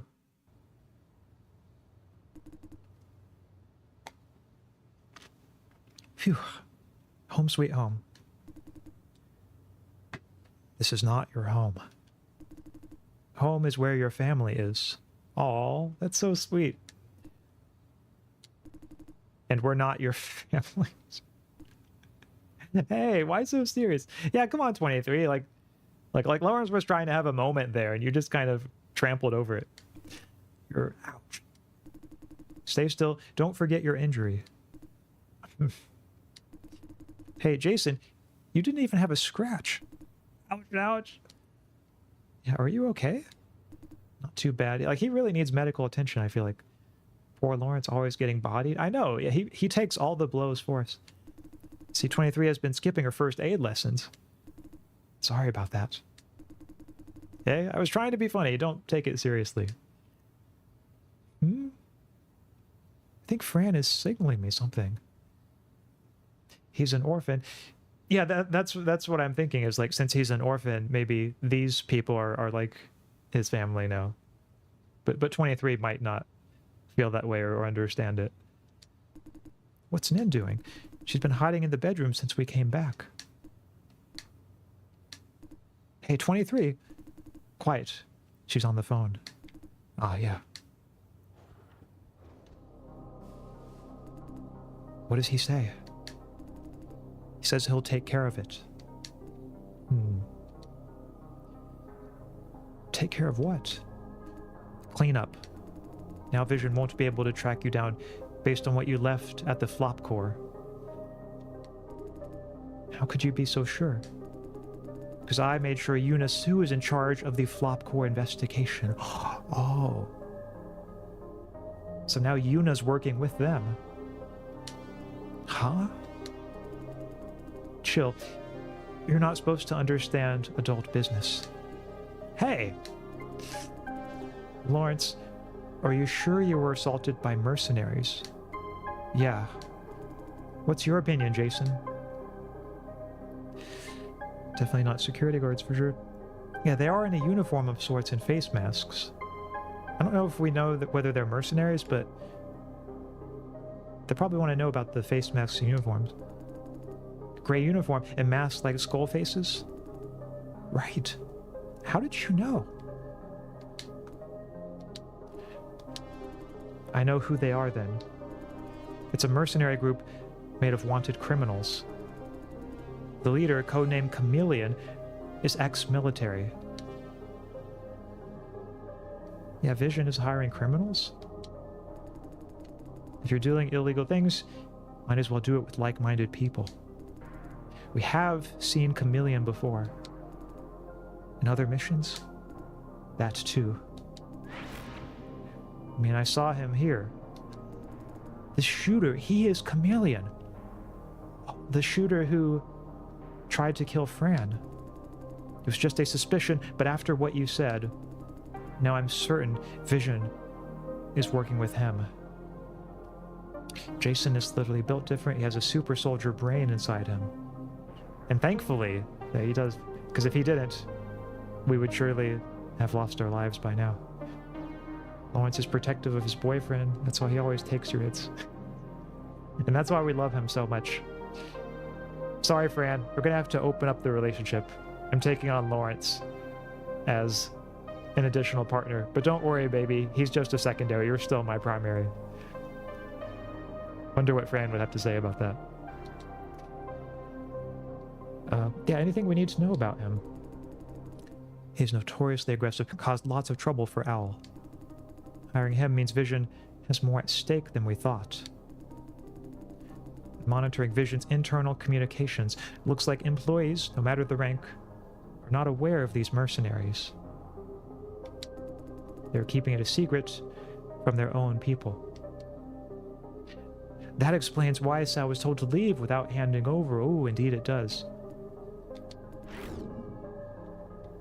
Alright, I now sleep. Well, Lackatax, thanks for coming over. It was good seeing you here, and hope you have a nice rest. See you next time. It's a tough day for you, too. Especially you, Jason. Sorry for putting you through this. Don't be, I'm well prepared. Just make sure this doesn't happen again. I was able to handle it, you know? Cool as ever, Jason. You did exceptionally well to get out unaided. All thanks to my grenade, right, Jason? Yeah, actually, no, like, for real. That grenade saved us. You should have used it soon. Yeah, great timing. You each took down a henchman of chameleons. I'm surprised. They are professional hitmen with abundant field experience after all. One of them took me down yeah, until we met the last guy, that is. Yeah. That guy's on a whole different level. Super strong. Could barely touch him. Military-grade exoskeleton suit. Pretty sure he had it. Yeah, what does it do? I thought you know better than anyone else, Jason. Haven't you seen it in the army? Oh, yeah, I guess I have, but I just forgot. He's right, I even tried it on a few times. Quick explanation. Exoskeleton suits are kind of enhancement gear for protection and ability boost. Some dock workers wear them for heavy lifting. Same thing. The civilian version only increases strength, no protection or speed boost. I used to wear it on one of my gig jobs. It's no match for the military grade, though. I mean, both the performance and the price tag. If Chameleon's men are armed with those, Vision must be paying them some serious money. Right. 23. When can we have the analysis result of the flop core data? Noon tomorrow, the soonest. Once done, we will be able to see what exactly is happening in the cellar. I mean, we have all the data that can be had. The truth has to be in it somewhere. Finally, the moment of truth. Yeah. But we really have nothing to do before that. Hey, Nin. Yes? Oh, is he going to suggest dinner? Can you give me a copy of the data Jason retrieved? What do you need it for?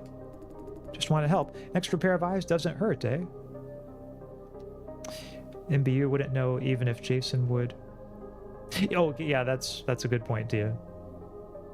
Because, yeah, right now it's not the real Jason died, it's the MBU. Are you doubting me, boy? Yeah, Lawrence has his own motivations here. There's something he isn't telling us. No, I'm trying to help in any way I can. I don't mind. You're not stupid enough to share it with someone else, are you? Of course not. What do you say, Ned? Shall I give him a copy? No. Huh? Why? This is highly classified information. But no means no. Okay. Lawrence doesn't look very convinced. Okay, everyone. That wraps the business part up. Dinner time? I knew this was coming. Dinner time, yep. Take Lawrence to dinner. I need a moment with Jason and Francis. Ooh, what's she gonna have to tell us? Let's go, Lawrence. Oh. Show some spirit, man. Dinner is on me. Hell yeah. You mean for real? You deserve a treat. Let's go. Yay! See, we know how to cheer Lawrence up after he was sad from not getting the data. All we have to do is just offer him dinner.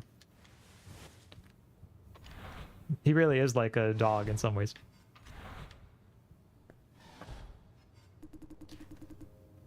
You've been silent, Francis. Are you feeling all right? Me? Oh, I'm all right. I can tell something's on her mind. Good. There are a few things I'd like to go over with you. But first of all, please accept my apology. I didn't intend to put Jason in danger. It's not a big deal. I know what it's not at this point. It's what happened. I'd say it's not a big deal. Like, yeah, I knew it was going to be dangerous. No. I could have avoided the situation today. That said, I have a question for you, Jason. You ran into a security guard in the flop core. Did he say anything? Sao said quite a lot of things. Like, yeah, he did mention stuff. Did he say why he was stationed there? He was sent there on short notice. I see. Did he mention how much they know? They knew... Yeah, know about what? About our plan to infiltrate the flop core. Was it a general plan to elevate security all around the farm? Or are they waiting for us specifically? I think they knew we were coming, I'm not sure. Yeah, it seems to me like they knew something. I think they knew we were coming. Really? Fran looks very surprised. Doesn't that mean our operation was compromised? I have this concern. Did the guard specifically mention Inspector? Sao did say that. Yes, they knew about that too. I see. Last question. Did Lawrence propose to enter the flop core alone? Ooh. This is the moment of truth, chat. Do I tell C2 the truth? Or do I lie to cover for Lawrence? So far, I am leaning very much toward telling C2 the truth because, like, she's always been good to us, and I don't think she's given us any reason to lie to her. And I mean, Lawrence has been good to us too, but at the same time, it was kind of suspicious that he didn't tell us before. Like he wasn't open with us about why he wanted to enter alone. And so I don't know for sure if like he's fully trustworthy or what's going on with him, but I feel like C2, like she hasn't really given us any reason to be suspicious of her. I mean, there was the thing about how we're not working with Owl on this one, but like she had a good reason for not telling us that because it was for our safety in case we were, discovered. They couldn't, prosecute us because we didn't know. Lying could endanger everyone. I agree, yeah, it does seem like lying would just make things more dangerous for people here. Also, something tells me if I did lie, C2 would know. Like, she seems like the type of person who could spot a liar pretty well. The truth will set you free. Ooh, getting biblical here. I'd love to have dinner with 23 personally. Yeah, she seems like a fun person to have dinner with. Lawrence reminds me of Axel Sirius from Hollow Stars, especially with the mask. Ooh, I can't believe I didn't think of that, but yeah, with the mask, yeah, and his personality. That is a good note. Did Lawrence propose to enter the flop core alone? Yeah, I'm going to tell her the truth on this one. He did. I see. Why ask? Fran? Anything wrong? I'm curious. The stream I did also involved a male trader character and a female superior suspicious of him. What are the odds? Oh. It's just a classic setup, isn't it? You have a male trader who's trying to, you know, be sneaky, and then the female superior is the one, like, she knows what's going on. She's onto him. That is not relevant. But give her a break, Fran. If it's irrelevant, it's not classified. I think I'll stay out of this one. Enough. So much on this subject. Okay. No, you can't keep things from us. Yeah, tell us. I guarantee it has nothing to do with either of you. I wouldn't insist if it's classified, Miss C2. But if it's not, you need to create transparency as much as possible. I see. I'm asking about Lawrence because I'm worried about him. Worried about him? I didn't intend to include him in this mission because Max Meretz holds a personal grudge against the flop farming industry. He can't keep a secret. Ooh, yeah, he does hold a personal grudge. Maybe that's it. You're very perceptive. She is genuinely surprised by my response. That is correct.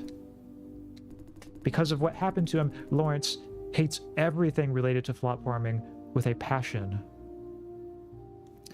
One last thing. I need an ASMR philosophy video with Axe's voice. Oh, well, that's very... I'll take that as an immense compliment, so thank you, Lackatax. I really appreciate that. The closest thing I can think of to something like that is... let me see if I can find the link to it. You might have already been there, Lackatax, for it, but if you weren't, the encouragement stream that I did is maybe somewhat along those lines. Because I think in that one I was maybe speaking, you know, a little more slowly than normal and just trying to be really deliberate with my speech, deliberate with the thoughts I was sharing. So anyway, if you haven't seen that one yet, that might be something along the lines of what you're interested in. But perhaps I will have to do a further ASMR stream at some point. Or more, you know, ASMR-like streams. ASMR philosophy video with Axe's voice. Because of what happened to him, Lawrence hates everything related to flop farming with a passion. I was worried that he may take this too personally. As a general rule, personal feelings are counterproductive on missions. Moreover, I don't want to see him hurt. Yeah, hurt? How so? He's the kind of young man who believes that every problem has a perfect solution if you try hard enough. Ooh, he's an idealist. Maybe a bit naive, though. All cases we worked on did have perfect solutions, but this time we're against vision. We must be prepared to face less than ideal results. Oh, yeah, someone is going to get hurt. That we may not be able to stop vision or make them pay. In that case, we must find a plan B for you two. No matter how this goes, taking vision down is unrealistic. She's right. It's a very real possibility. There are situations that you have to admit defeat. It's true. Absolutely true. As Captain Picard would say, it is possible to commit no mistakes and still lose. That is not weakness, that is life. Give up now for a chance to try again another day. To most people, this is common sense, I believe. If I choose to stand my ground no matter what. No, I agree with her on this one. For you two, surrender might be the more sensible way to go. Your priority is to put your life back on track. She glanced at Fran. At least, Jason, you'd appreciate this option. Should I be mad at that? You think you know me, huh? I wouldn't say that. This is based on what I know about you. All I meant to say is that you don't have a reason to fight vision to the death.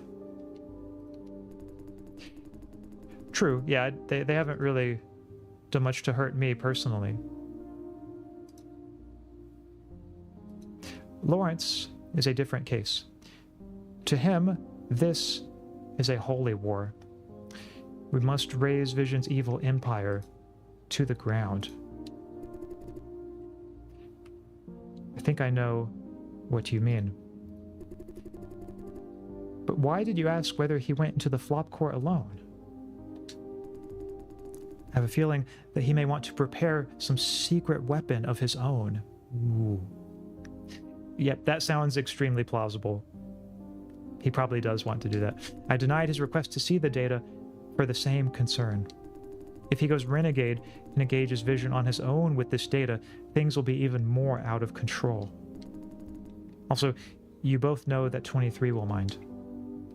She means legitimate process and privacy protection. I don't want to disappoint 23 or risk Lawrence.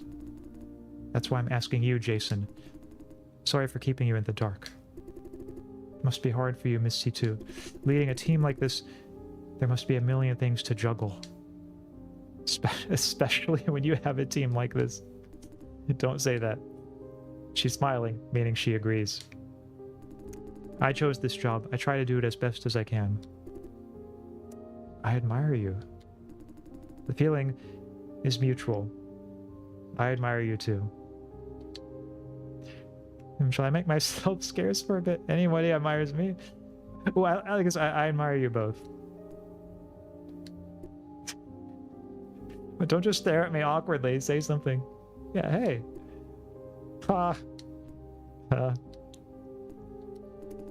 There is one thing you must know. But so they just laugh at my comment? I tell them I admire both of them and they laugh at me? That... Okay, I see how it is. Hey, I put myself out there. I had a strong moment of vulnerability here, and you all just chose to laugh at me. How do you think that makes me feel? I'm gonna go cry myself to sleep now. There is one thing you must know. She suddenly got a whole lot more serious. What I'm about to say will decide the outlook of your future. I mean, you both. I would love if this were a TV series or anime. It would, absolutely. They should make a TV series or anime based on this. The characters are deep enough and the plot is deep. It really does have potential, I think. Anybody admires me sounds like the Leon option. I could imagine him saying that, yeah. It sounds like something he would post in the comments on a stream. What I'm about to say will decide the outlook of your future. I mean you both. This spike is my hovering gadget. I can control it within a certain range. Range. I know it's a typo, but sometimes the extra word at the end of lines like that just make it feel all the more dramatic. A certain range. Range. Control it. Yes. Shoot it out as a weapon and retrieve it in a split second. It also serves as a fulcrum for acrobatic maneuvers. Whoa. This is so cool. Brain technology can be weaponized. The technology was developed for weapons. Oh yeah, like a railgun. Civilian applications are a byproduct. Cool. Yeah, but what does it have to do with us? Could you fetch me a bottle of tea, Jason? We're talking about tea now? Here's Jason Dye, everyone's favorite tea book. Yeah, none of these responses are good. Thank you. The way she says it, she's not asking. Oh. Jason!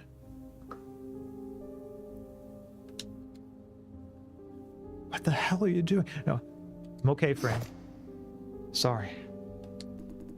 Suppose a live demonstration works better than a lecture. So wait, if I didn't catch it, was I just gonna have my neck severed and then I would die and then that's it? And then C2 would be like, oh, well, that was the demonstration. Guess I was wrong in my theory about you being some kind of super soldier, but hey, at least now we know. By the way, can someone help me clean up this body? Like, is that what she was gonna say? But yeah, she proved you're an MBU. I suppose so. Axe, coffee or tea? To be honest, I don't really drink coffee or tea. I mostly drink water and things like almond milk and oat milk. Sometimes juice, like earlier today I had some carrot juice. That was pretty good. If I did have to choose between coffee or tea, I suppose I would choose tea, but really I don't drink either of them particularly much. As you can see, Jason is not your average human. Not average human. He just demonstrated superhuman reflex. You lost me. Ooh, also, if I had failed the QuickTime event, does that mean that he would have died? Does it have to do with genetic engineering? You knew what I am. What did you do that for? Jay, you know what Miss C2 is talking about. I'll get straight to the point, Francis. Jason was genetically engineered since he was born. Engineered? By whom? Fran is freaking out. Calm down, Fran. Yeah, it's not the harmful kind of engineering. Really? Yes. She seems calming a little. Please allow me to explain. Owl found out that an unidentified secret society has been genetically engineering infants for decades. These infants are susceptible to remote control. They can be used as puppets. Here's where the MBUs are coming in. Remote control? According to our dossier, engineered humans have one thing in common. Occasional out-of-character behaviors occurring in sporadic episodes. Oh, don't tell me she's gonna tell Fran that I'm an MBU. Fran is going to absolutely freak out if she finds out the truth. This is the result of remote control by the secret society. That much we have confirmed. Each control session could last from 10 minutes to 3 or 4 days. You mean Jason is... He is now shielded. Remote control won't work on him anymore. Is that true, though? I think C2 might be mistaken about this. I think I'm still the MBU.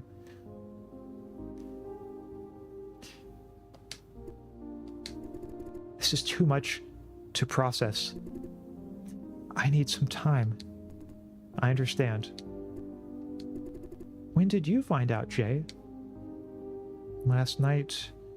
Not much sooner than you did. Was it last night? Yeah, I'll go with vagueness on this. Not much sooner than you did. But when? Oh no, she's demanding a definite answer. C2, when was that again? Let's just say last night. Why didn't you tell me then? Didn't want to make your world any more complicated than it already was, or hadn't found a proper chance yet. Yeah, to be fair, she was under a lot of stress at that time, and still is. So I didn't want to make things more complicated. You're always like that. I can't tell if she's convinced.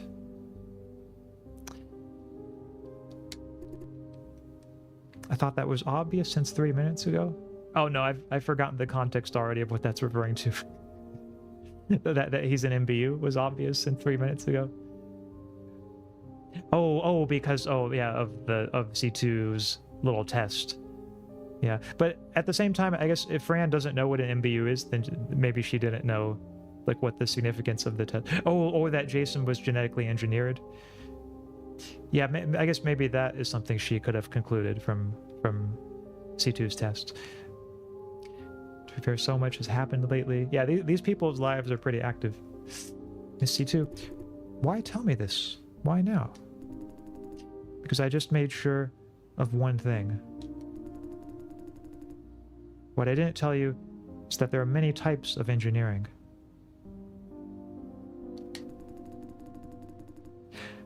Oh, I thought it was obvious since we went so that Nin was going to tell Fran. Okay. Yeah.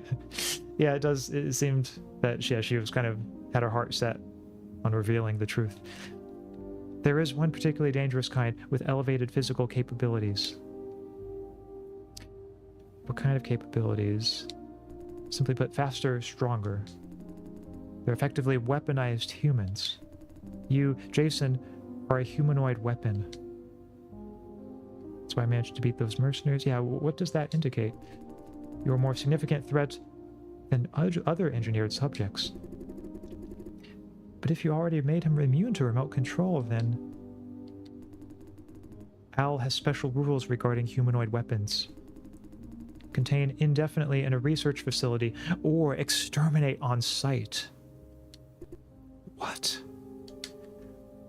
You seriously... I won't go down without a fight. You seriously want to do that? Calm down. I won't allow that to happen. But you can't change Al's rules. Yes. What if you don't tell them about me? So you were just announcing my death sentence? No. There is a third way. Join Owl like I did. I'm a humanoid weapon myself. Now we have confirmation chat of what we all suspected. She is one too. More than a few leaders of Owl want to make good use of people like us.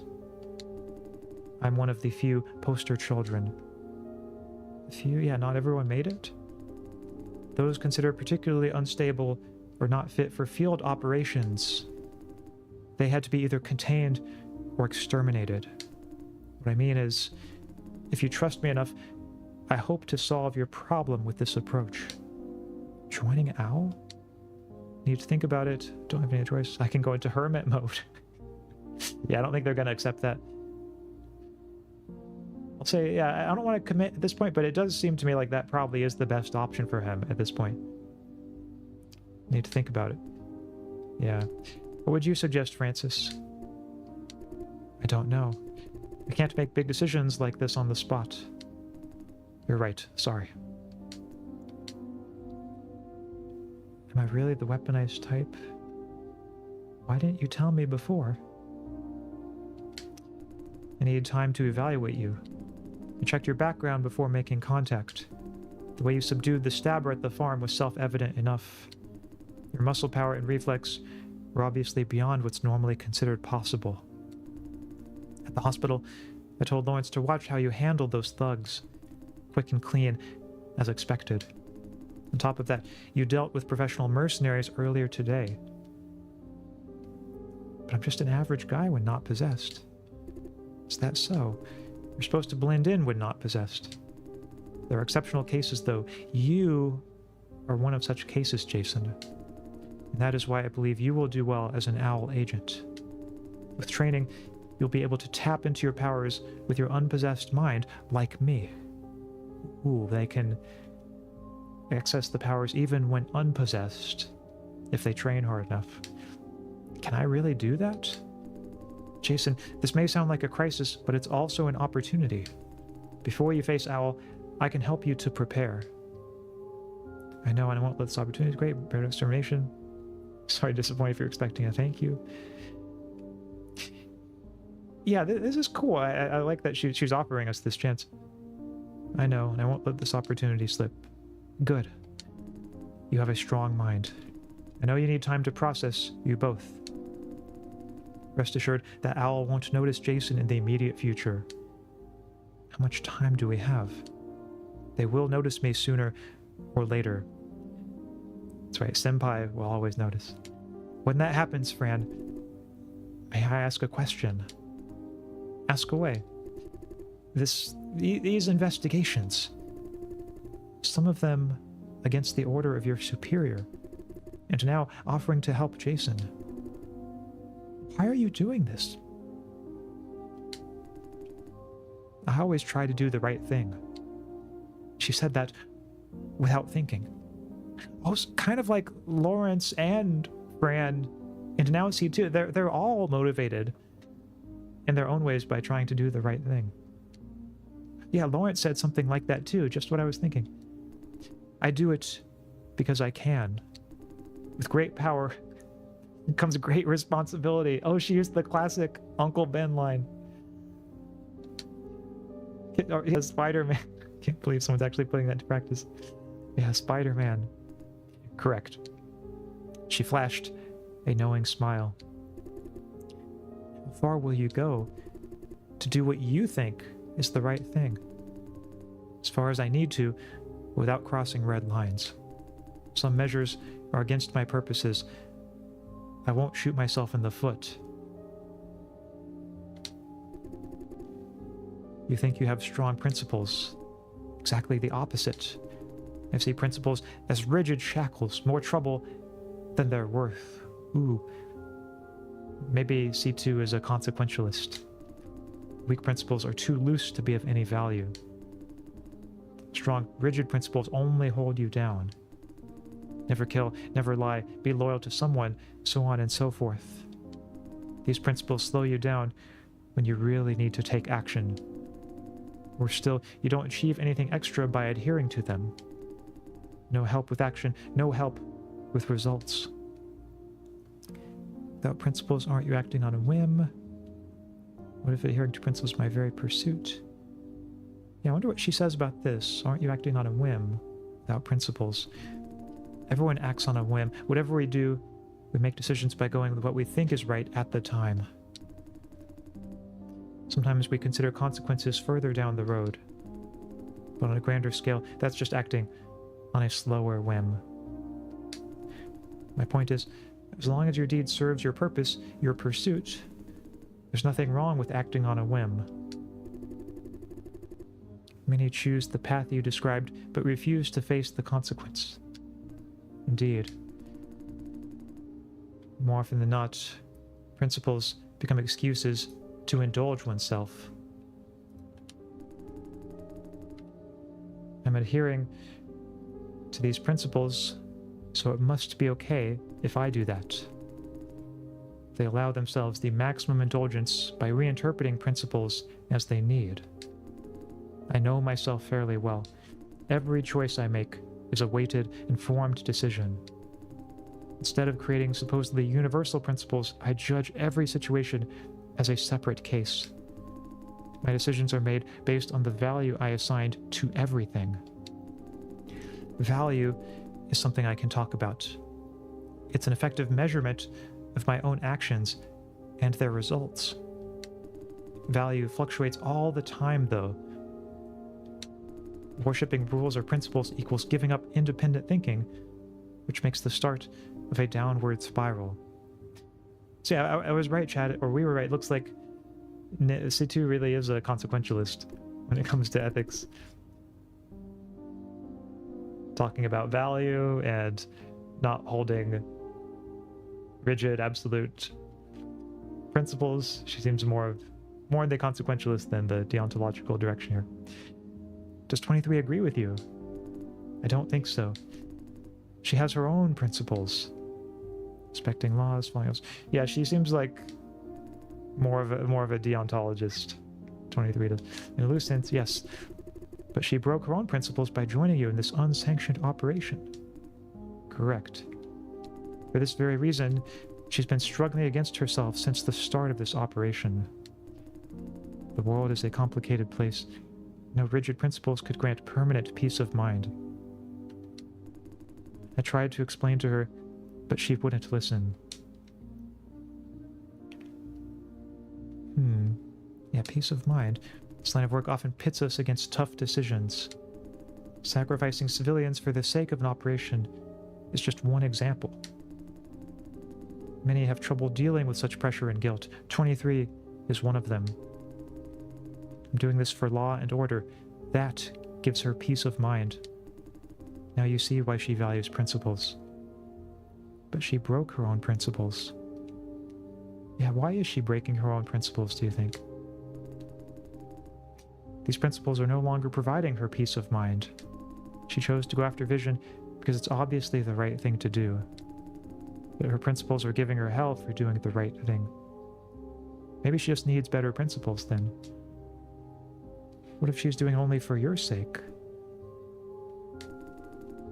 In that case, my interpretation stands. However, it makes me sad. I think I understand. Thank you. I'm glad you asked. We're the same kind of people, Francis. Instead of peace of mind, we choose to assess things in terms of right and wrong. More importantly, We are both willing to make sacrifices to do the right thing. Before today, I'd take that as a compliment. Now, I'm not so sure. I'm not willing to sacrifice. I just never saw it as a real possibility. I was impulsive, not brave. You need time and experience to figure out how much leverage you can afford. Leverage? Not very comfortable with that word. Sorry, don't get me wrong. This is the first time I see C2 stutter. It was a poor choice of words. I apologize. Sometimes I overlook the sentimental value of people and things. No offense taken, I understand. Fran showed her a knowing smile. What I meant to say is, we learn a little more about ourselves with each tough choice. How tough is tough? Having gone through so much, you must have dealt with a fair share of tough moments, no matter by what definition. Of course. But maybe you haven't seen what your level of tough is yet. Her grin says, nice try. You sound awfully like someone. Hope it's a good person. A meticulous person. Oh, Eva. Oh, did my stomach just growl? Jason is hungry. Man, philosophical debate burns through food fast. See, Jason understands. He knows what's up. Go grab some dinner. We have already covered all key points. Yeah, what about you? I'm not hungry. Me neither. You might catch up with Lawrence in 23 if you're fast enough. I will examine Francis's wound. Yeah, maybe let me help. You really don't have to. I'd advise against it, unless you're trained in first aid. Could be more. I'm useless, I get that. Okay. I'll just say, okay, Francis says, see you later. Don't be too late. See you later. Oh, I guess, oh, sorry. Forgot the exit's over this way. Is this one of those, will I be able to dodge bullets? And Nin just told him, when you're ready, you won't need to moments. Ooh. Good parallel. I think it is. I think it really was one of those moments. I hadn't thought of that, but yeah. Nin was giving us the confidence and wisdom that we needed to move forward. Wait, I have an appointment with Woody Chin. Oh, that's right. I do. I forgot about that. I hope Nin lives. Yeah, I really hope that she does, too. Mentor characters tend not to have great life expectancies. Yeah, I could see Nin being the kind of character who sacrifices herself to save us. I don't know if that will happen, but that is the vibe she radiates. Unrelated, Leon just told me his parents' dog, whom we're babysitting, stowed his hat in her bed like a dragon, hoarding its treasure, probably for the last 3 to 4 days. Oh, that's kind of cute. It has sentimental value to the dog, evidently. It's hard to say whether I'm more with Nen or 23 when it comes to ethics. I think I tell myself I work like Nen, but ultimately I'm hard on myself like 23, whenever things don't go perfectly. Yeah, I think you probably have elements of both in that way, Tia, and that's one way of capturing it, the way in which you do. Wait, X, do you eat a lot in general? Oh yeah, it does. The philosophical thinking can stir up an appetite. Do you eat a lot in general, or do you maybe find that thinking burns through your fuel faster? I actually really don't eat a lot in general. I'm a pretty light eater. So I guess maybe for me, thinking doesn't burn up too many calories. Got to meet him at Zhang's Noodle House. Okay. Oh, there's Lawrence. Oh, and 20th. Oh, they're playing the game. Oh, that's so cute. Or at least I think they're playing a game. Or maybe they're just watching TV screens. Nope. Again, huh? Playing with gotcha machines? Hey, Jason, I don't know what's wrong with 23 today. She said I can play as much as I want. She is paying. Who, she's feel guilty about something, maybe? Watch your tongue. Gotta throw him a bone or two every once in a while. Makes me sound like a puppy. Be a good boy and play your game. I'll definitely get the 1. 23 is flashing a winning smile. Oh, she likes them. Not again. Okay, I give up. Dinner time, let's go. Open air diner? Same old place? Problem? No, I'll order beer this time. Sure thing. Come, Jason. I love eating, I couldn't relate. Understandable. I mean, I like eating too, I just don't really do it a whole lot, but... You know, if it's good food, then that's great. But I kind of want to go to my appointment with Woody, though. In terms of me, Lawrence, you order me anything I want. Let's see what you can come up with. Jason, anything you'd like to avoid? Allergy or something? Nope, I'm okay with anything. No raw stuff. No, I'll just say I'm okay with anything. Go ahead, Lawrence. Sure.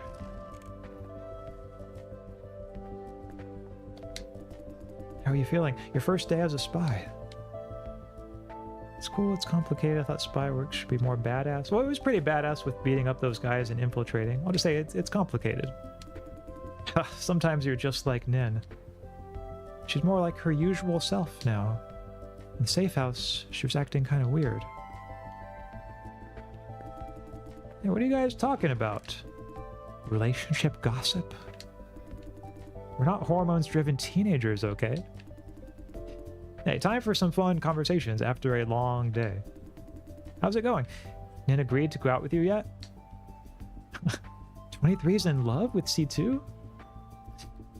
Of course! Who could say no when I come asking, eh? That is the best response.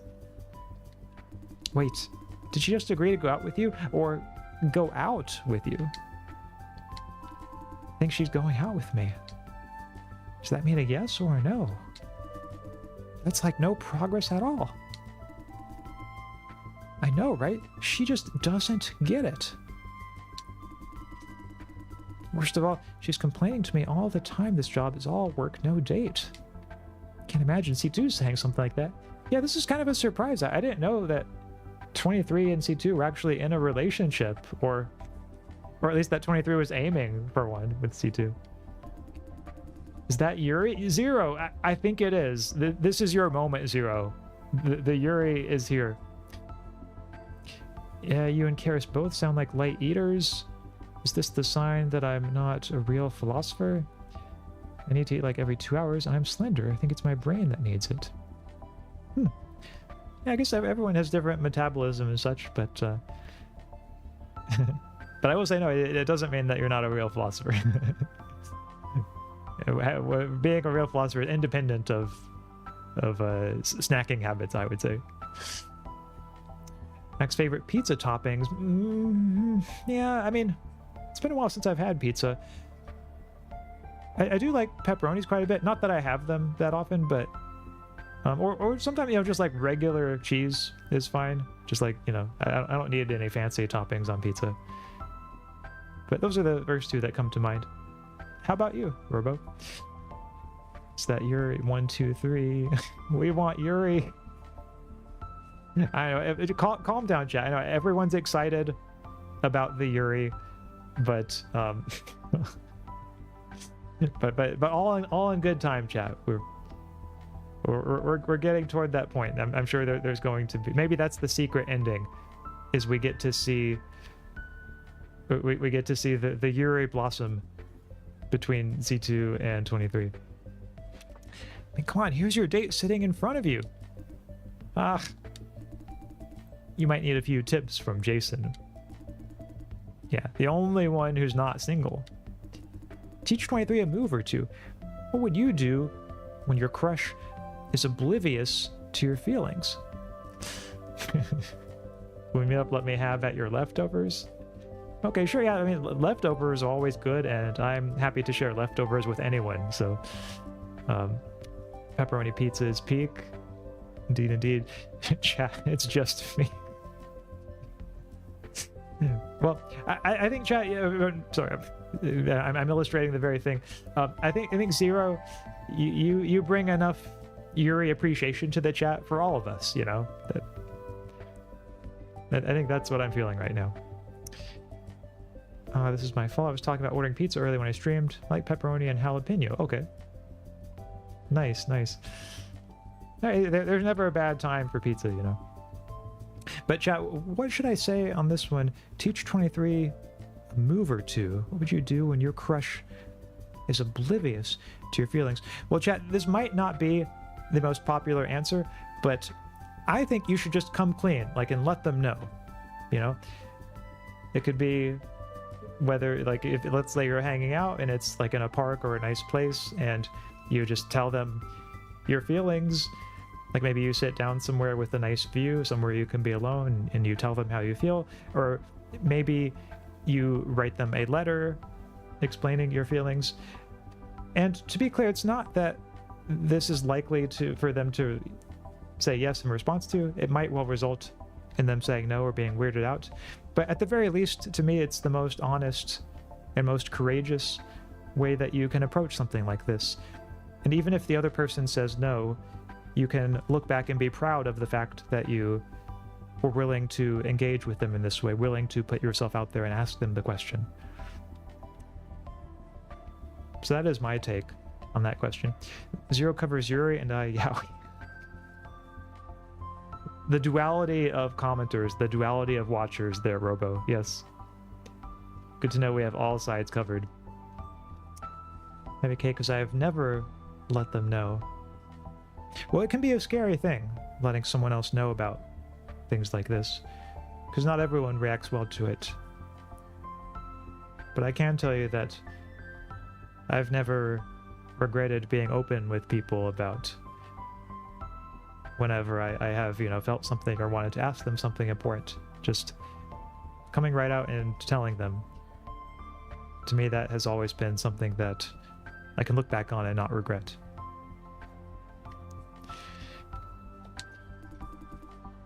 Can he give me any lesson, though? He looks like the oblivious kind himself. Am I oblivious? No, I'm not. Yeah. I'll just say, no, I'm not. I'm not oblivious. Yeah, that is rude, 23. Whatever. What would you do, Jason? Why don't you just tell her straight out? Just tell her straight. Okay, yeah, that was exactly what I said. Just try harder. Maybe she's not oblivious. She's just not into you. Yeah, why don't you just tell her straight out? Nope. It's going to be super awkward if she says no. I can't risk what I have now. Well, that's the risk you have to take, but to me, the regret of feeling a little awkward is much less than the regret of keeping those feelings on the inside and always wondering what could have been. Also, I honestly can't think of a pizza topping that is as long as it's not little fish. Okay. Yeah, little fish. Yeah, that sounds a little fishy. Funny you talk about CC Pizza because there's one not too far from where I am right now. Oh, okay. Well, maybe it's pizza time then. Miss CC's Pizza. Oh, okay. You're thinking way too far ahead. I'm a sensitive girl in love. My ass. Hey, I don't have to be with her as a couple. A colleague relationship is totally fine by me. Well, you're already colleagues with her. Not that quitter talk again. Shut up. I mean, for real, being able to work with her as a team is good enough for me. Nin doesn't care about you enough, if you ask me. It's because you've never seen her off-work face. She's really nice to me. The hell? Am I supposed to be jealous? Jealous of what? Not being able to get a date? Arrgh. Ooh, that hurts. No shit.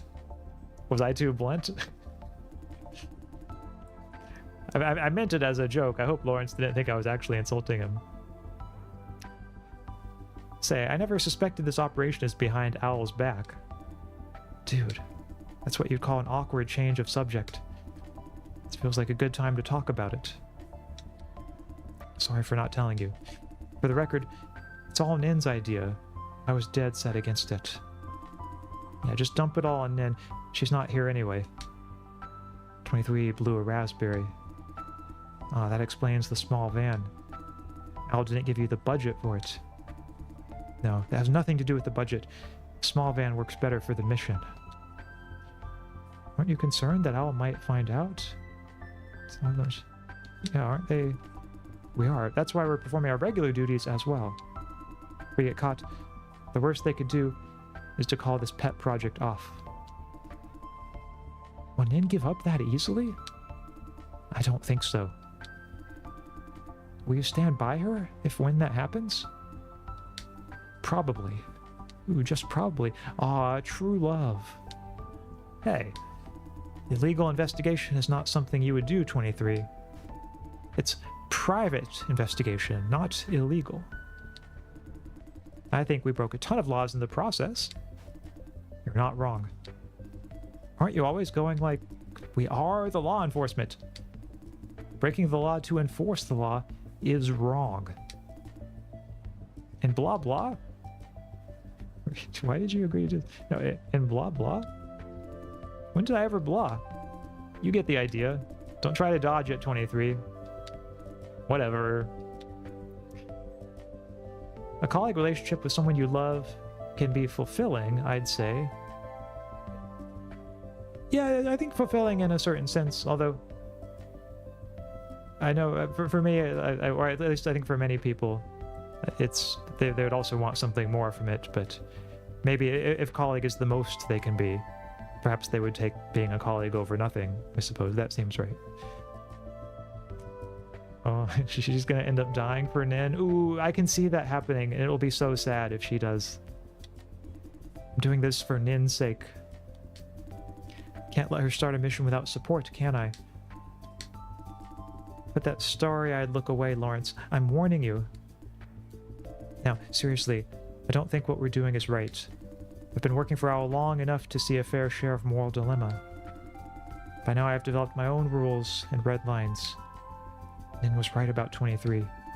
My bottom line is that law and order must be respected. I like that idea. Respect or obey. Obedience without independent thinking is bad. Law and order are not perfect. There are real-life cases where they don't apply very well. In a perfect world, I'd totally follow them without questioning, but this world is not perfect. Yeah, what do you mean by respect, then? I mean, we must uphold the authority. Laws exist to create order. We all know laws aren't perfect, but in the overwhelming majority of cases, we must follow them. Try not to break any law, even if we were doing the right thing. If we have to break it from time to time, we should feel ashamed of it. We must face the fact when we take inappropriate actions. You know, she's very Socratic here. Yeah, very much like Socrates in some of Plato's dialogues about respect for the law, even if the law on a given occasion happens to be delivering the wrong verdict. Face the fact when we take appropriate actions. Yeah, here I'm just gonna stay neutral on this. Oh. Yeah, what's up? No, you're starting to lose me. This is getting philosophical quickly. Oh yeah, Lawrence is...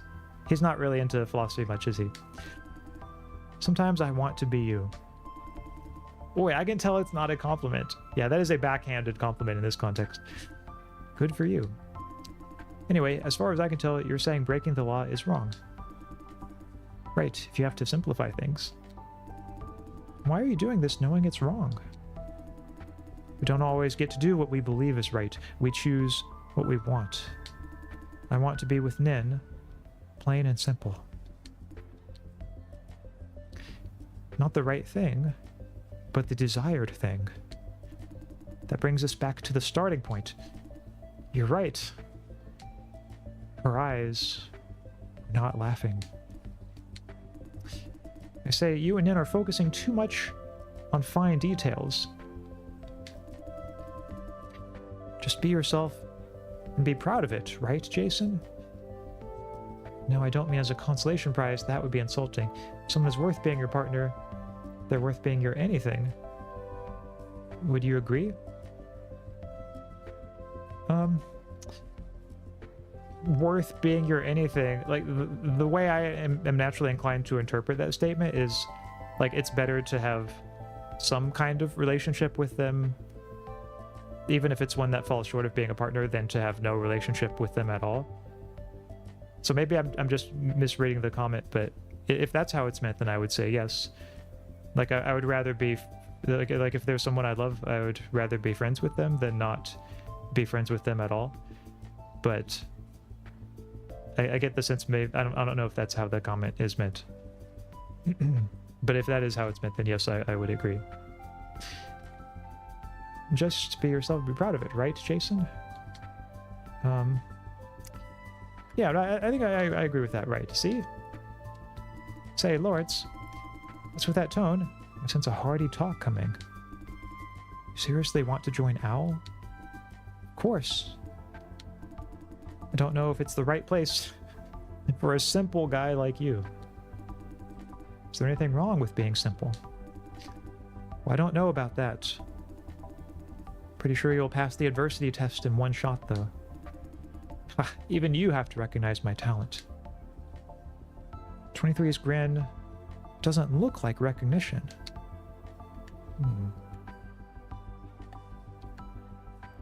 Yeah, what's the adversity test? See, you have lots to learn, Lawrence. Huh? Lesson 1. If you don't know something, ask. Ooh, that was a test for him. Don't make a fool of yourself. Hey, passing the adversity test, is that a bad thing? The adversity test is something designed by Grandma to find out how reliable an agent is. And some sort of evaluation? Yes, but not the kind you have in mind. Passing the test means Grandma believes she has complete domination over you. What? In her logic, the adversity test is not intended to find out how loyal we are or tame us. The purpose is to find our nature. Loyalty and obedience degrade over time. The world changes, people change. What remains constant, according to Grandma, is a person's nature. If you get that, you have full control. What's that supposed to mean? One example, the trolley problem. A runaway trolley is barreling down the tracks. Yes, we are going here, chat. It is time. It is time for a trolley problem. And just as you say, yeah, this episode has suddenly been quite overt with the philosophical discussion. Now they just took that and decided to crank it up to 11. On one track is Francis, on the other are 5 kids. You control the switch. Which side would you save?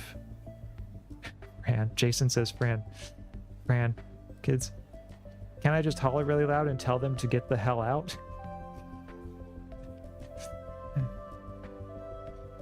Jason's probably not going to like it, but here I think I would say the kids.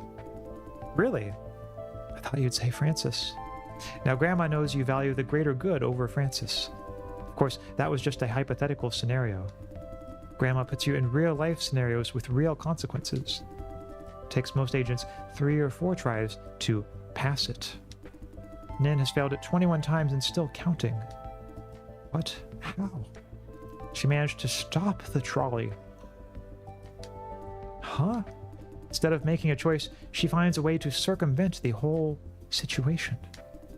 Unlike the hypothetical scenario, in real life, there's always a perfect solution without sacrificing anyone. Ooh, is that true, though? That principle might be tested pretty soon, I feel like. A lot of the times we can see this perfect solution, but couldn't pull it off. Nin does it every single time, leaping out of Grandma's trap. That is cool. Yeah, totally. However, that means she has yet to pass the test. There will be more? You bet. And it gets tougher every single time. Yeah, but like, what if someone fails the test? Then there's the retest, retest, and so on and so forth. Matter of time. Each time you come out with more scars, eventually Grandma will break you. These tests are mixed in with our daily missions. You never know until it's right in your face. Does she have to go that far? Grandma believes so. She must have complete domination over all agents. Don't you know the dynamics within OWL? Oh, I do know that. Dynamics. What do you mean by dynamics? Let me explain. OWL is a government law enforcement agency in theory. Under the table, it's backed by big corporations. multiple corporations have considerable influence over OWL. Most obviously, agent drafting. There are 3 ways to become an OWL agent: recommendation, recruitment, and special cases. Every agent with outstanding performance are allowed to recommend candidates that they see fit. Nin is able to do that. Correct. Recommended candidates must be reviewed by Grandma, though. I guess Lawrence is counting. Right? Can you make recommendations? Nope. Ha! Damn you. You've got to be superhuman to earn recommendation rights. Logic is that talents recognized by these inhuman beings can't be much worse. You should see Nin's mentor one tough piece of work. But very few could join OWL by this way. As to recruitment, submit your application and go through the routine. The reality is, you must be backed by corporations to make the cut. About 90% of OWL agents are recruited this way. That means OWL is full of corporate representatives. Remember when I said this operation would be called off if OWL caught us? Because you're jeopardized. Yeah, because Vision is one of OWL's backers. Exactly. Vision will try everything it has to stop us. And being one of the big 3, its influence is massive. C2 is not bullshitting when she said this investigation has immense risk. Hold on, why did you say I'd pass the adversity test in one go? Because you're that simple to figure out. Hardly need any test if I were Grandma. Oi! Are you taking offense? Or what? No? Or do you see yourself as a mysterious guy? No, I didn't. Bullshit. You scratch your head every time you lie. Ah. Told you to practice lying. Hick. Oh, she's getting a little drunk. Now hear this, Jason. There are telling signs when people lie. Shifty eyes, fidgeting fingers. Gotta keep those under control. Or sometimes fake it to mislead. Is it appropriate to teach him that? Nah, not a problem at all. You're drunk. No, I'm not. See, Jason, one problem of 23's is that she can't hold her liquor. Is she doing okay now? Huh, he can't hold his liquor? Come on, dude, be a man. I was talking about you. She's totally lost it. Heard you, I'm sober. But answer me, of all people in this world, who do you like best? Nin. Why? Because she's awesome and she's nice to me. Oh. So what, she's lost it? Yeah, should we like walk her back? Not yet. This is an opportunity. What's he planning? Nin's like super nice to me. I know, you said it already. Now let's try something else. Are you really okay with just being a colleague of hers? Ooh, we're getting back to this discussion chat. Huh? Told you yes. She's suddenly sobering up. Damn. Thought I'd catch you this time. Catch what?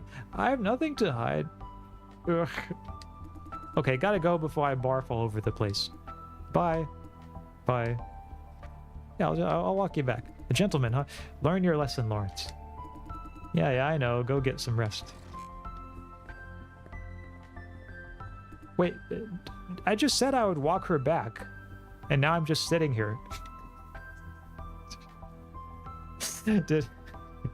Was that not actually like a live option? If so, the game could have made that a bit clearer. I thought I was actually gonna walk her back. What? Tell you something. 23 said telltale signs of liars, right? Yeah, you scratch your head. I'm not talking about me. Sometimes she can't help herself. Like when she's really nervous or pissed drunk. You mean she just lied? Yep. Figured out her telltale sign is touching her neck. Remember when I asked you if she's okay with being just Nin's colleague? Uh-huh. When she answered, she touched her neck. So she really wants to be with Nin as a couple. Ooh. The truth comes out, chat. I totally root for her. She and Nin belong together. Don't meddle with other people. Good for you. I don't think she's getting anywhere. Yeah, you know, good for you. Trying to help her out. Want to give her a push, Jason? I mean, after this operation, Yeah, sure. Let me know what I can do to give her the confidence to talk to Nin. Great. Eh? Hold on, I think I forgot something. Like 23... Oh, she did say dinner's on her. Ah, right, she left without paying. Damn. Not a big deal, dinner's on me. No, I can't let you pay for it. I'll go check out, then ask her for reimbursement later. Thanks. Maybe she'll forget when she sobers up. I'll just... Yeah, thanks. Don't mention it. We're about done. Shall we go back? Let's go. I'm not so eager to go back yet. Well, I do have that thing with Woody, that appointment. I wonder... But I'm going to get up a little bit, then we can find a corner to talk. Yeah, why don't we just talk here? They won't let us hog the table forever, shall we? There are things I like to talk about in private. Yeah, I guess I could see what he wants to say. The bubble tea first. I'm going to pay the check. What would you like? Oh, right. Jelly bubble tea, no ice, half sugar, extra bubbles for popping. Okay. You got the nut joint. Okay. Wait, is that over here, or?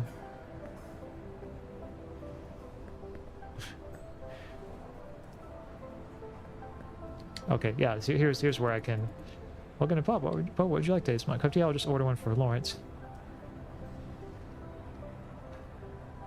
Nata jelly bubble tea.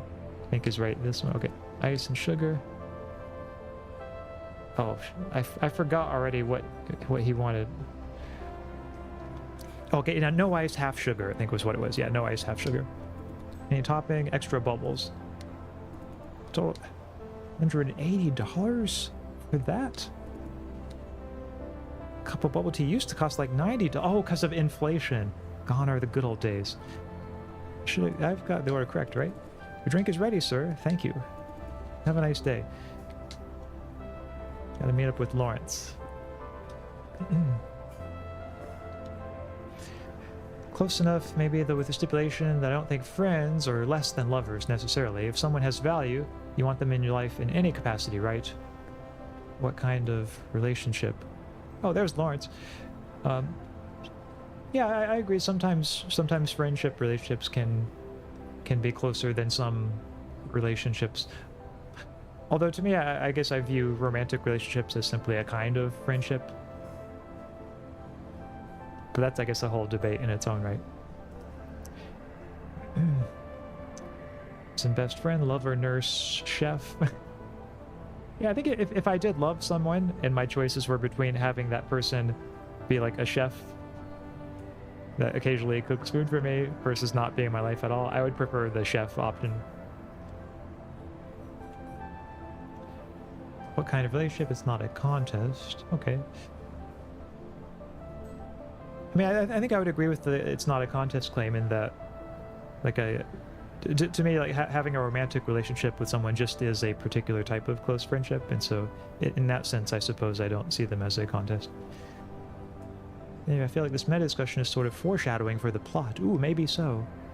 Maybe we'll see if 23 really does decide to pursue this relationship with Nin. It's painful when one person wants an amount of time from someone that the other person doesn't have or doesn't want to give. Ooh, yes.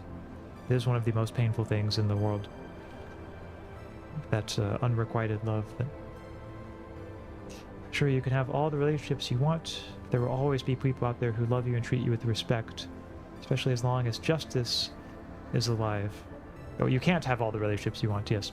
Who treat love and respect, especially as long as justice is alive. That's a very nice comment, Tia, thank you. I'm not sure if the you is referring to me in particular or just to people in general, but either way, it is a nice thought. Is this meeting mutually exclusive with the appointment with Woody? I hope not. Yeah, I hope not too. My guess though is that if I was doing something that was going to make me unable to make the meeting with Woody, like the game would let me know. Like Jason would have a thought to himself, like, hey, I need to get to that meeting right now with Woody. Since it hasn't done anything like that, I think I'm still probably in the clear.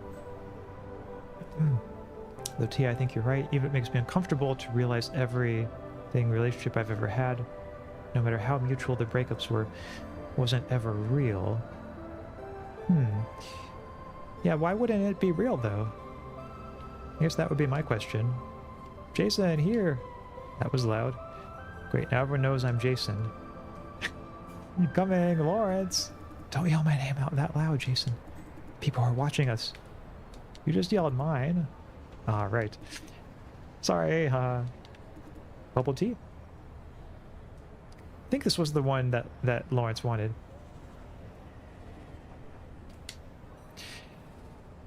So yeah, that was my question too, T, about, yeah, do you mean the love in the relationship wasn't real, that you got betrayed? And if so, yeah, I'm sorry to hear that that is what happened, Robo. If that is what happened, I'm sorry to hear you had to go through that. Lawrence says, I want to talk about the flop core. I left you outside, remember? Yeah, how could I forget? I owe you an explanation. About that, huh?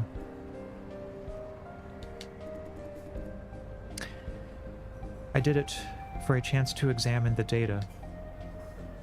You want to get dirt on Vision before C2 does. Why would you say that? Because you hate flop farming, and Vision is an industry leader. C2 told me. I mean, I was able to kind of figure it out on my own too before. But I think C2 sort of... C2 sort of knows. I don't think C2 would mind if I told him. C2 told me. She told you that? Why, did she suspect that I entered the flop core alone? Yep. Did you tell her what I did? I told her. Right, you said you would. I couldn't order you to keep it secret. He's obviously not happy about it. Don't like what I did? Yeah, sorry, but it's the right thing to do. The right thing, huh? There you are again, talking exactly like Nin. Whew. I should apologize. I changed the plan first. Sorry, Jason. Sorry, I can't keep your secret. Yeah, don't dwell on it. It's alright. We all made it out okay. I needed a chance then because I knew Nin wouldn't let me touch the data when we're back. For a moment, Lawrence looked struggling. Just wanted to help. Examine the data for anything that stands out. I know 23 doesn't want to touch the data from the flop core. She's trying to avoid too many red lines. She may skip private messages and overlook critical leads. Thought I should take a quick look at the parts that she might miss. Against evil corporations like Vision, we must leave no stone unturned. Why didn't you tell me before? There's a reason why those parts are not supposed to be seen. Yeah, I do want to know, like, why didn't he tell me before? Because we didn't have time for a full explanation. Of course, if you're uncooperative, that could jeopardize the operation. Anyway, in the end, I found nothing. Only had a few minutes, not enough to examine it properly. Expected to find something in minutes? Well, I could get lucky. I did notice a few messages. Vision is aware that someone is after them. Here's one message I remember. Watch out for infiltration in the next few days. Data theft. About us. Sounds like they're talking about us. Our comms are compromised? Not necessarily. Vision was already on alert when Nin rescued Francis. They can't know who we are. Nin is running this whole operation under the table. Vision can't get any lead through Owl. But they clearly knew we were coming today. I think it's just precaution in general. Yeah, I mean, I don't know about that, because the security guard was told to watch out for an inspector. But our fake ID was engineering manager or something like that. Oh, that was after Nin's sudden change of plan. Yeah, that's what I was thinking of. In that case, see, let's not jump to conclusion just yet. I have a reason to believe our comms are compromised. What's that look on his face? Nin will follow up on it. Let's sit tight and watch. Anyway, that's about it in the flop core. He looks dejected. Hey, Jason. Yeah, what's up? I think Nin doesn't trust me. To be exact, she hasn't trusted me ever since we began this operation. Because you're not as experienced? Oh yeah, well first I'll just ask him why. Why would you say so? Like, she didn't let me see the data. Considering what C2 said, She probably didn't want Lawrence to do silly things out of personal grudge. It's pretty reasonable, I think. Is that enough to be called distrust, though? Especially when 23 gave you the... didn't she say it's sensitive data? Meaning she didn't trust I could use it appropriately. Well, she had good reason to. To be fair, she did. In this secret investigation, without Owl's approval, she kept me in the dark, too. Because back then I thought it's cool, like something straight out of a movie. Now I feel left out. You're part of her team, unlike Fran and I. Yeah, didn't she say it's to protect us? But I don't need protection. I need to find the truth. I'm not a big baby tagging along. You know what? She tried to keep me out of this operation in the beginning. You can see how much C2 worries about Lawrence's personal grudge against flop farming. I don't know what's so special about this case. Why are they suddenly shutting me out? Do you have any idea, Jason?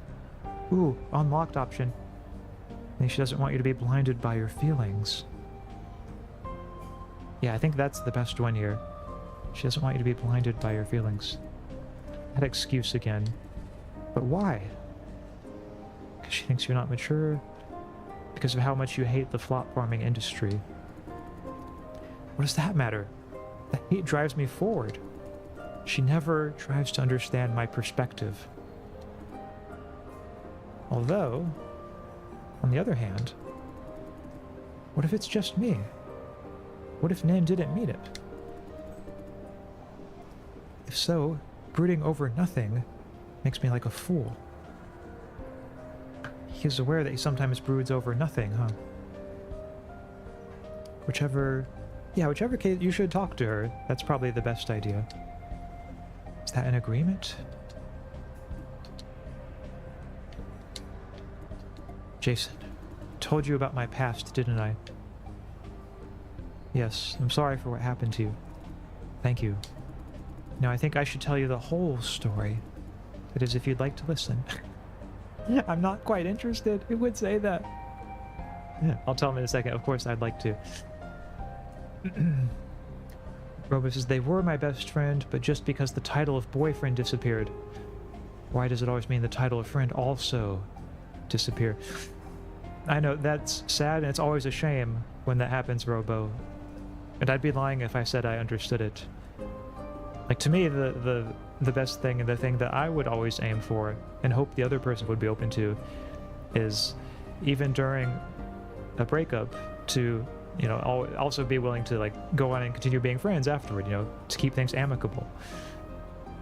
And I know there are some people who say, like, oh, well, since we've broken up, I can't be friends anymore, like, we can't see each other at all. And I can see how that is hurtful, and yeah, I won't pretend to understand it myself. I'm sorry to hear that that has happened to you, though.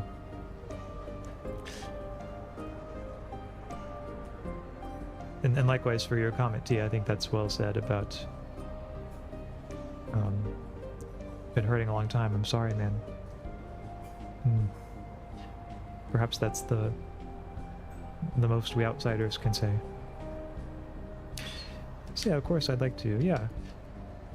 Lawrence's face darkens. I skipped a lot of details last time.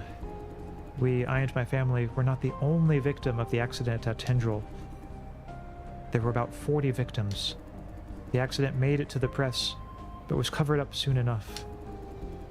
Back then, plot farming was a superstar technology. Everyone was talking about its positive side. Compared to that, killing a few dozen shithole residents is hardly a cost. There's something people didn't know about that accident. Actually, no one died when it happened. But he said his family all died in the accident, didn't he? But your family? They were not dead. Not by then. Comatose. The accident turned us into vegetables. Yeah, Zero, I was wondering that same question too, of like what that warning sign is. Like watch out for people jumping from buildings. If so, that's such a wonderfully dark and somewhat subtle, like you can easily miss it, but kind of some dark humor of like a dystopian little detail. of the society that they live in. Part of me is thinking maybe it's just a warning of like against falling, like, hey, careful about the railing here, like there's a large drop, so like don't lean over too far. But the way the sign looks makes me think it's actually like if you were walking on the ground, like watch out, look up above, and make sure there are no like people who are gonna fall on you.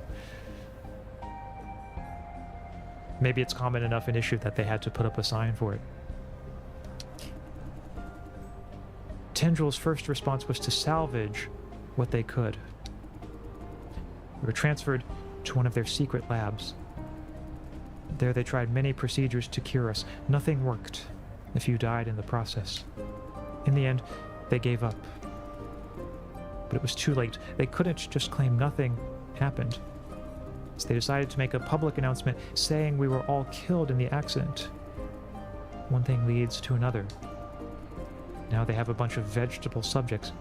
What should they do with us? Yeah, what did they do? For months, their lab used us for experiments, starting with innocuous ones, testing bodily response, so on and so forth. Then they started radical procedures, cutting off organs and limbs, taking brains apart. I was conscious the whole time. I could see what they did to me. We were kept in a dark room, fed through tubes. They pushed us out to be operated on. Some of us never came back. Every single day I prayed in silence. Not me. Please not me. Don't pick me. Avon. He retched. Stop it. That's quite enough. You what? Avon asked whatever god there is to make them take my parents. Anyone but me. Yeah, don't blame yourself. You're under crushing fear. This is normal. I tried to count the days. It was next to impossible in a windowless room. Lab staff visits were my only clue. Soon I gave up on that. Thought that would be the end of me, of us all. One day, after an experiment, I found myself able to move and talk again. I begged them to let me and my family go. Of course they wouldn't let us. I was drugged and put back to the bed. Before I passed out, though, I noticed something different about the lab staff. On their faces was something that wasn't there before. It was surprise, shock, also sympathy. As if they didn't realize that I'm human until I started to talk. Before that, I was a lab rat. That changed things. A few hours later, one guy came and released me. He wanted to let me go against lab rule, but I cried, asked him to take my parents with us. No surprise, we couldn't carry 2 adults with us. In the process, more lab staff heard us. We had to flee. I managed to escape the facility, but the man who saved me was caught. I left him behind, left my parents behind. You didn't mean... Yeah, you couldn't have done anything even if you stayed. I knew I couldn't do anything back then. But I swore to come back one day and save my parents. Out of the facility, I found a way to join a gang. They were nice enough to take me in. I stole some guns from them and went back to the Tendril facility. On your own? Yeah, I knew I had no chance. I must do something to help my parents before it's too late. Every single day counts. Just when I was getting close to the facility, I ran into a woman with silver hair. C2. Yeah. She stopped my suicidal mission. Just when I was arguing with her, boom. The facility went up in flames. Later, she told me that she went inside. Whoever it was that I tried to save, they were all dead. She blew the place up so that the press would notice. Her plan partially worked. Tendril fired a row of executives and sent a few scapegoats to the police. To me, it was better than nothing. After that, I lost track of Nin. She just vanished, without leaving behind even a name. Her existence told me there were people actually busy trying to save the world. How did you find her again? That's a story for another time. Simply put, I've been looking for her ever since. There were a few cases where she needed helpers. I enlisted myself.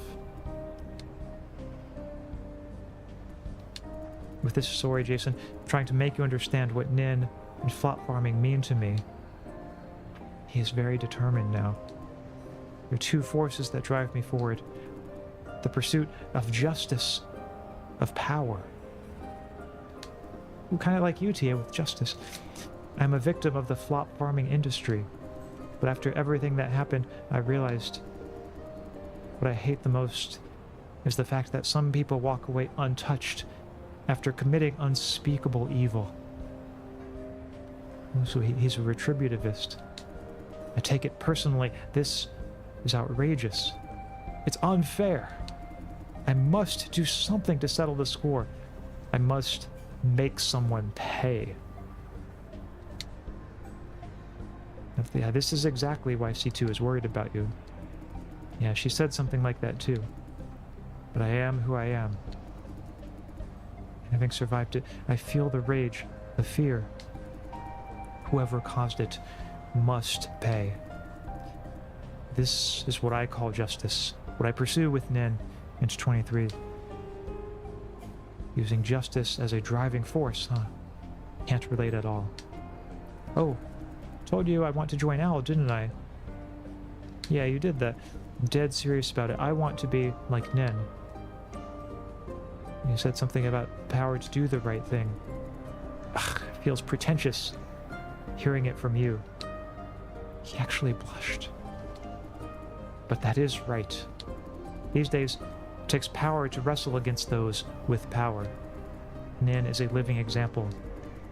Remember what 23 said about Nin beating the adversity test? That is the power I'm talking about. I've seen how Nin handles dilemmas multiple times. I can imagine. I've never seen her hesitating or wavering. She analyzes the situation and takes actions. I want to be like her. With that kind of ability and willpower, I'll be able to do anything. This is what C2 complained about. Unrealistic optimism. I know I'm far from that goal, but I'm working on it. Effort doesn't necessarily translate. Well, keep working on it. Effort doesn't necessarily translate into result. I hate to, but yeah, like, he does need to keep somewhat realistic here. Hey, don't rain on my parade with that old geezer talk. I mean it. I know. You must be wondering about what? I'm boring you out with this long story. Not at all. Thank you for sharing. You're a great listener. There's a purpose in telling you my story. Because we're buddies, Jason. You should know more about me. And I'd like to know more about you too. Find me anytime you want to share something. Thank you, Lawrence. Yeah, you don't need to. Let's be really good friends going forward. Going forward. Huh. Yeehaw! It's a bit too much drama. That's, I like how gung-ho Lawrence is. Ha, finally I can talk about it with someone. I've been waiting for this day like forever. Couldn't talk to Nin or 23 about it. They like me well enough, but I just couldn't see them as simple friends. I know you wouldn't believe it, but I do feel lonely sometimes. Luckily, now I have you. You're like an older brother, you know? Yeah. Ew, haha, I appreciate your friendship too. What's that diplomatic talk for? Okay, it's getting late. About time for me to hit the hay. Yeah. See you tomorrow, Jason. See you tomorrow. Well, that was a nice little talk with Lawrence. Everyone has a dark past, even an optimistic boy like him. Human test subjects. Fran nearly getting killed. Bad shit's been happening left and right all the time. I just didn't see them until they hit me right in the face. The world is moving on ever so slowly without me knowing. But my priority remains unchanged. Defend my way of life and the people I care about. That's it. It's getting cold. Better get going. I have a meeting appointment. Okay, good. We are still going to meet with Woody.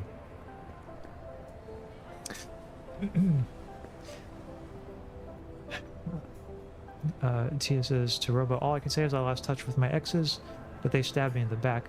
You though and Axe seem like good men, so I can't say why it happened to you, just that it happens to good people. Well, that is a nice thought. Thank you, Tia. Sorry to hear about the experiences with the exes, though. But yes, I suppose that can happen too. I know well the indignation of unatoned abuse, but revenge isn't justice. Neither is hearing the desperate calls of people I can't help. Wonder how I would do justice in the world of MBU. Maybe you'd be someone like C2. What's up with characters named Lawrence and making me love them? It's a good name for characters you love. You know, like Lawrence the Lovable. Okay, I'm gonna see if I can find Woody, and then depending on how long that conversation is, that might be the last. Maybe I'll end the stream after that point, but I feel like, yeah, we're still... Like, we did tell Woody that we would meet up with him. Okay, yeah, good, here he is. Hello, my Ken. Where's Ivan Zhang? Yeah, where's Ivan? He will be here soon. He looks gloomy. Is it really okay to talk about that in public? Not a problem. There won't be any other customers at this hour. Before we start, allow me to remind you. Ivan Zhang won't be very nice to us. I see. He's here. Oh. Ivan, he's back, chat. Hey, don't tell me he's... He is. I see. Shall we start? Wait. He's staring hard at Woody Chin and me. You're using possessed bodies? You're correct, although it's not by choice. I know you want to shed these bodies and get back to wherever you belong. But give me one reason why I should help things like you. You're in urgent need of information, and I promise to provide what you need. In case you don't trust me, consider this my down payment. Yasmin Song. Yasmin? What the...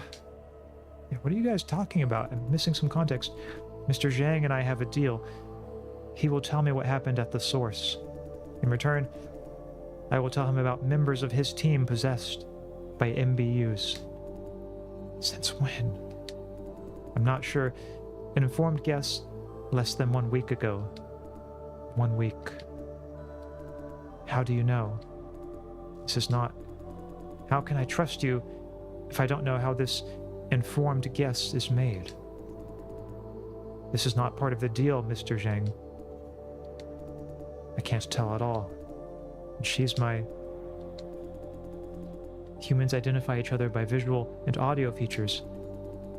Subtle changes of personality is a gray area. It's only natural that you failed to notice. You don't see yourself as a human, huh? Unfortunately, I do not know whether your statement is correct. But that is precisely what this meeting is about. I need knowledge from you, and I must do something. Mr. Zhang, I can't let Yasmin. I strongly advise against taking any action, Mr. Zhang. Who are you to advise me? For your own interest, do not let Yasmin Song suspect that you know. Am I supposed to treat that thing as one of our own? Yes. That thing has complete control over your comrade. It has a million ways to hurt the body before you can intervene. She has recently been behaving in an acceptable way. That means this kin of mine prefers to continue the life of her host.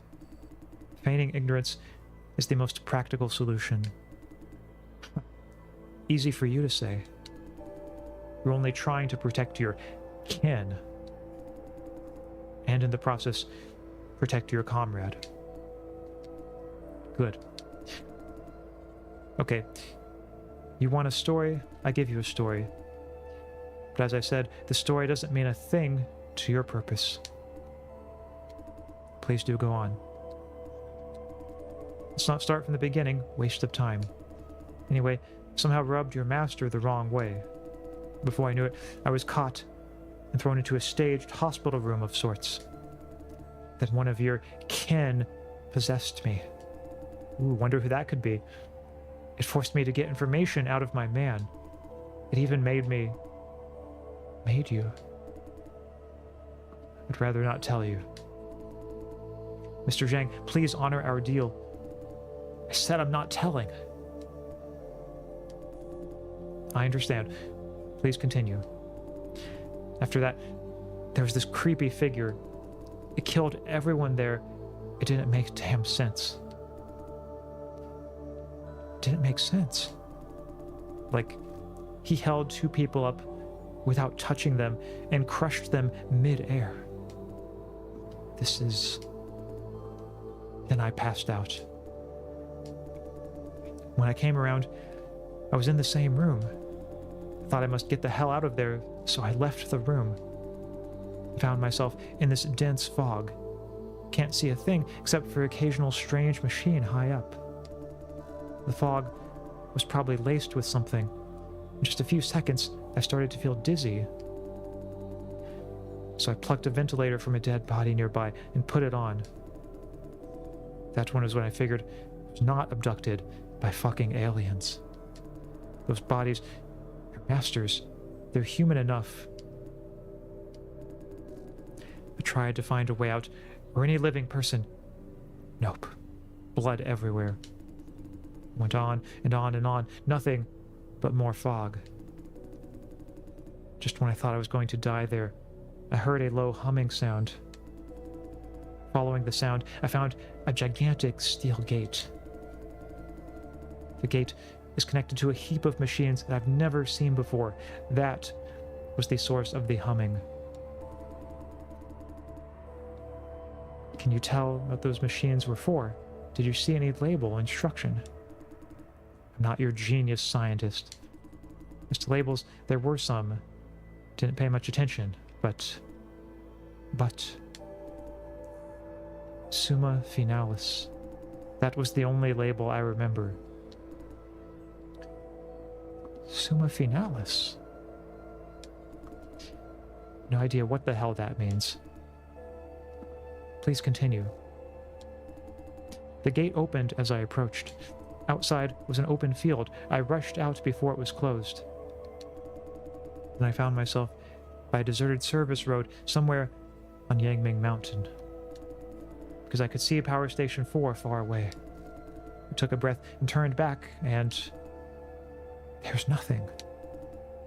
There's nothing. Yep, one big open field. I was the tallest thing around. Wait. Where's the gate? You just went through a gate. You should at least see the gate itself, if not the structure it's attached to. Can you describe it? You're not listening. There's no structure. No structure? It's See, the story doesn't make sense. Don't say I didn't warn you. Kind of a fairy tale. Do you have the precise location? I can send you the coordinates, but don't expect to find anything. I went back to double check. Nothing. No gate. No structure. What did you do next? Could be maybe the structure's just under the active camouflage, like they have for some of the agents that we've seen in this game. One question to ask Ivan would be whether he just looked and saw nothing, or whether he actually walked backwards and kind of felt his way through, and if he was able to feel anything or not. What did you do next? What else? Had to find my way back to human civilization. I ran into a powerline service truck. The young guy was working on the cables. Gave me a lift back to Wanpei.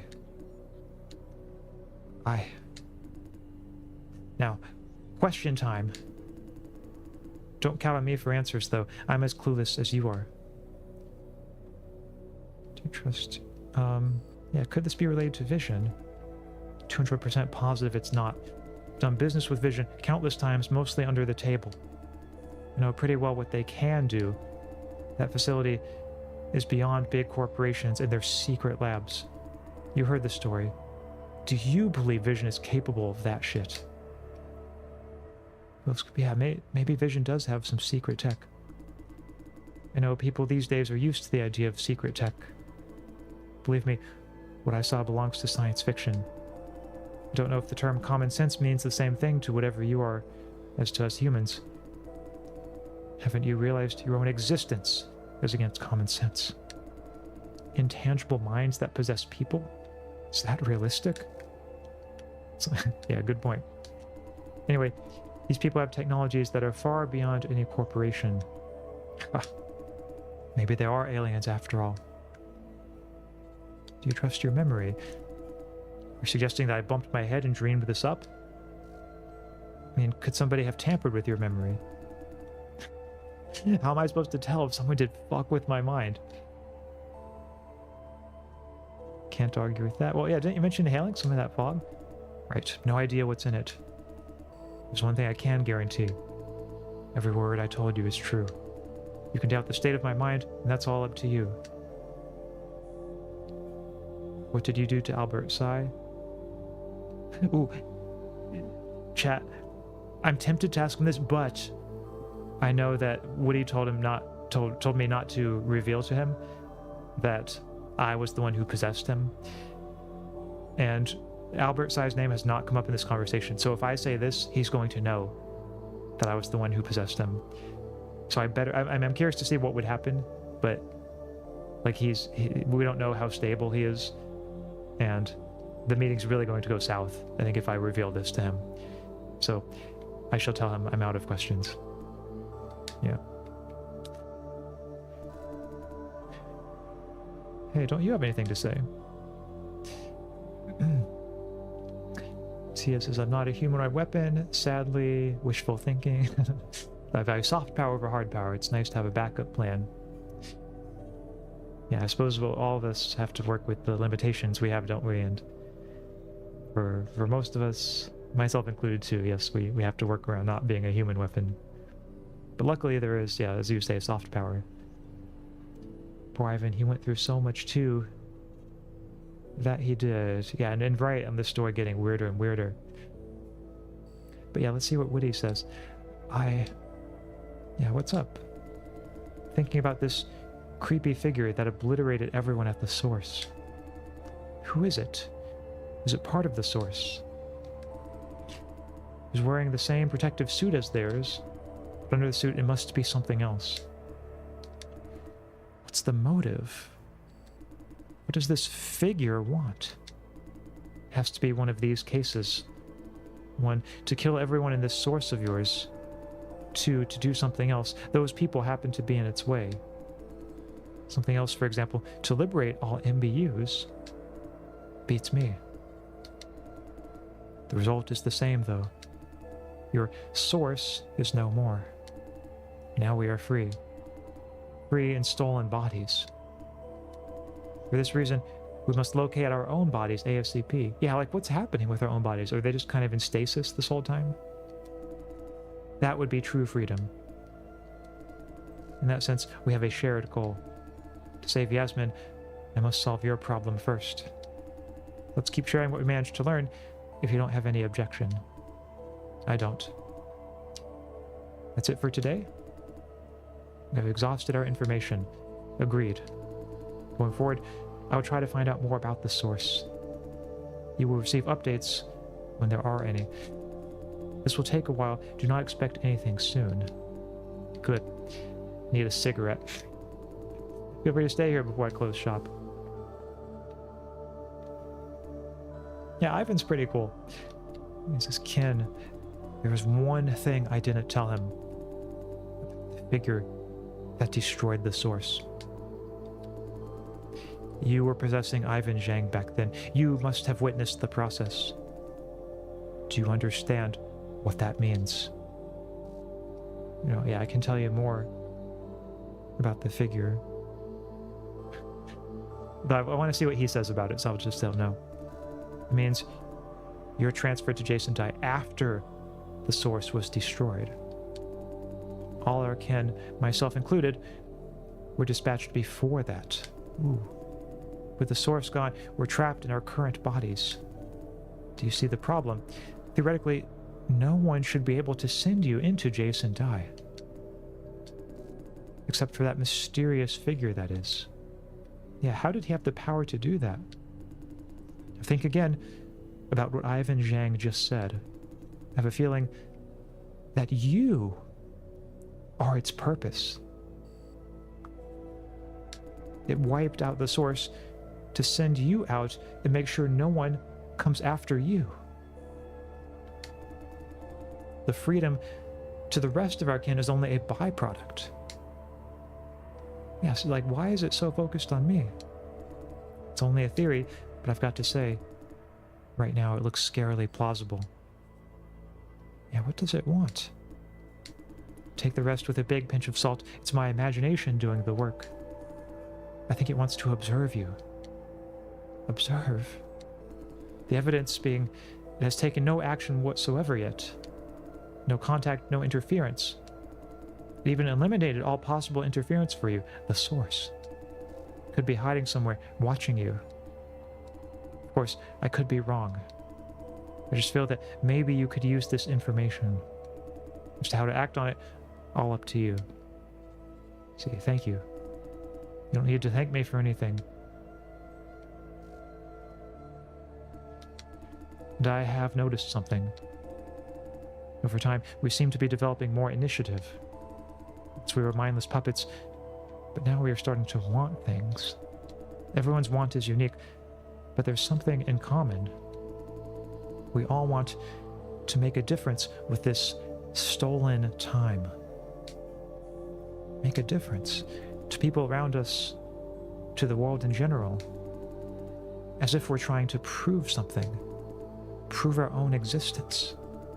If you're in the middle of something, do it with all your heart while you still can. We don't know if this freedom will last forever. Now we should part ways. Go back to our own lives. Forget about this. Seize the day. Farewell. Bye. Farewell, Ken. He left me an understanding smile. I just got a Steam achievement that says, what are ways? The title of the achievement, and the text below was some questions will never have a definite answer. I think that's very fitting for this game. Looks like we'll be working together going forward. Maybe there'll be another chance to tell him the truth. Yeah, I'd like that. Maybe there will be. So, chat, I think I'm gonna go back to my apartment now and... Oh, there's Lawrence. Hi, Jason. Yeah, why are you still out here? For a cigarette. Let's go up. And then I'm probably gonna end the stream here in just a second once we're settled back in. Hey, you guys are back. Hey, Nen. Walked Frances back to your place. She's healing up nicely. Should be able to walk in days. Great, thank you. Don't mention it. Good night, then. Night. Good night. Neighbors. Okay.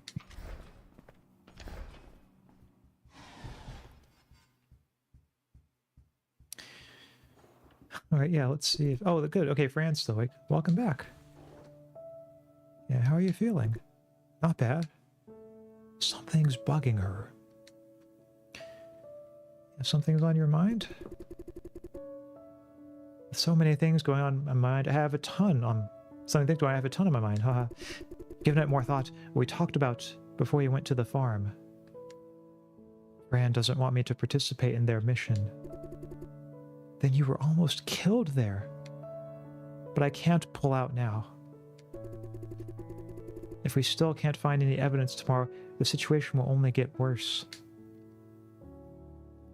You don't know that. Today is just about... Yeah, we don't know for sure, I feel like. You don't know that. I do know. The way I see it, Miss C2 brought up your condition to remind you of two things. First, Owl will be after you. Second, she will send you on more dangerous missions. Yeah, I think that seems fair. Yeah, that makes sense. Jay, I know we've gone too far to pull out.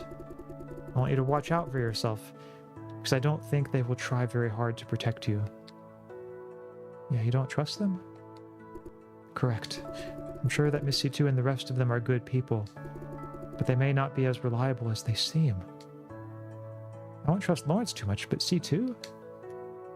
You think they're not capable? I'm talking about their heart. They all have brave hearts. I do not doubt that. Miss C2 is an excellent special agent, but she lacks something that makes us human.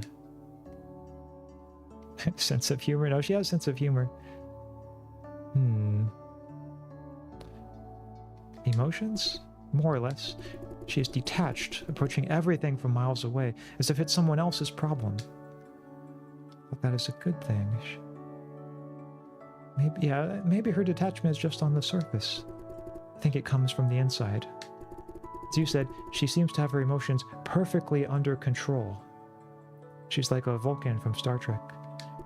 That is inhuman.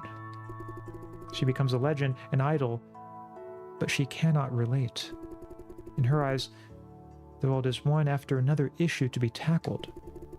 What she sees as a mere issue could be the meaning of their life to others. Is that a problem? How would you feel if someone attached a label, the most important thing in your life, and calls it dispensable? Miss C2 is that kind of person. To her, everything can be traded off, if the price is right. That's what I mean by detached, seeing everything in terms of value and return. The same doesn't apply to the ones who ultimately suffer this loss. She believes we all can see the world as she does. If not, a hearty talk should do the job. Yeah, I don't know if she's that naive. She's not naive. I guess she just doesn't know her partners well. Doesn't know them well. She expects too much out of them. They're only human. You make it sound like she's not human. In a sense, she's more a machine than a human. Lawrence said something like that too. Honestly, I don't know how it could affect us yet. The foundation of her team isn't as solid as it seems. I care about it so much because I was in a similar position once. I thought as long as I can keep everything in perfect order, my team will agree and follow suit. Turns out most of them only felt stressed out. She's talking about her job. She thought a lot about in such a short time. Maybe it's just me. With so many things happening, I'm all strung up. Especially today, all I could do was wait. You've had a long day. Me? Long day? I did nothing other than sitting around. You are doing the tough job. You did great. If it were me, I couldn't have infiltrated the farm so smoothly. I wouldn't call that smoothly. No, you do a better job than me. Really? You can make a good spy? She's excited. Yeah. Learned a lot from Miss C2 about their line of work. Nothing of practical value, though. Haha. And we should talk about your body. Yeah. About genetic engineering? Yes, I wouldn't believe it if not for Miss C2. It reminded me of those dreams you talked about.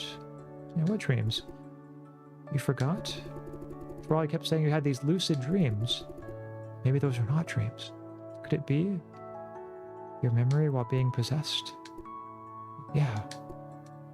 Let's give it a rest. We have more than enough to juggle now. Wait till this vision business is over. Okay. I was kind of relieved when Miss C2 revealed your bodily condition. Now at least I know you can handle a fight. Hey, speaking of fight, I've never seen you get hurt. And you hardly ever get sick. Wow. Must be nice to be you. Haha. What have we done to deserve this? Don't know. We can handle. Well, fuck my life. Not the response that's called for. I say, well, don't know, but we can handle it. You and me. Well said, Mr. Dai. Haha. Hey, Jay. What? Why stare at me like that? You're a good man. After everything, I'm freaking out, really. Seeing how calm you are makes me at ease. I guess your poker face has an upside too.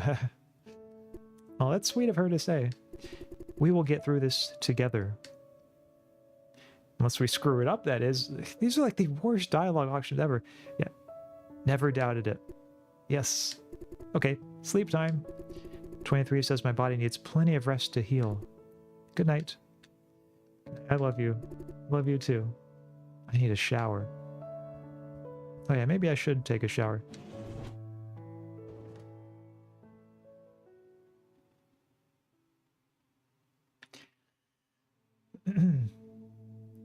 Oh!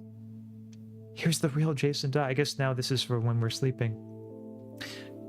He says that knowledge would paralyze me. I think the idea that I'm being watched at all times by some maybe non-human, maybe invincible apparition.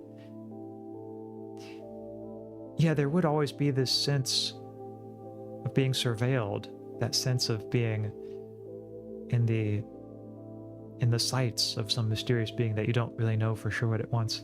Would be hard to act under that knowledge. Nin and Francis and 23 and Nin. Love triangle.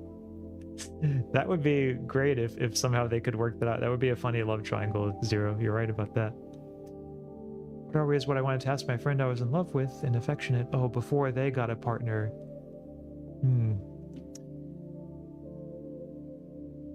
Yeah, you could still ask them though. You could but yeah, maybe not as much point now. Sorry to hear that happened to you, Blue Ice Cubes. Is that apartment across from the one Hank moved out of? I think it was. Yeah, I think that was the one Hank moved out of.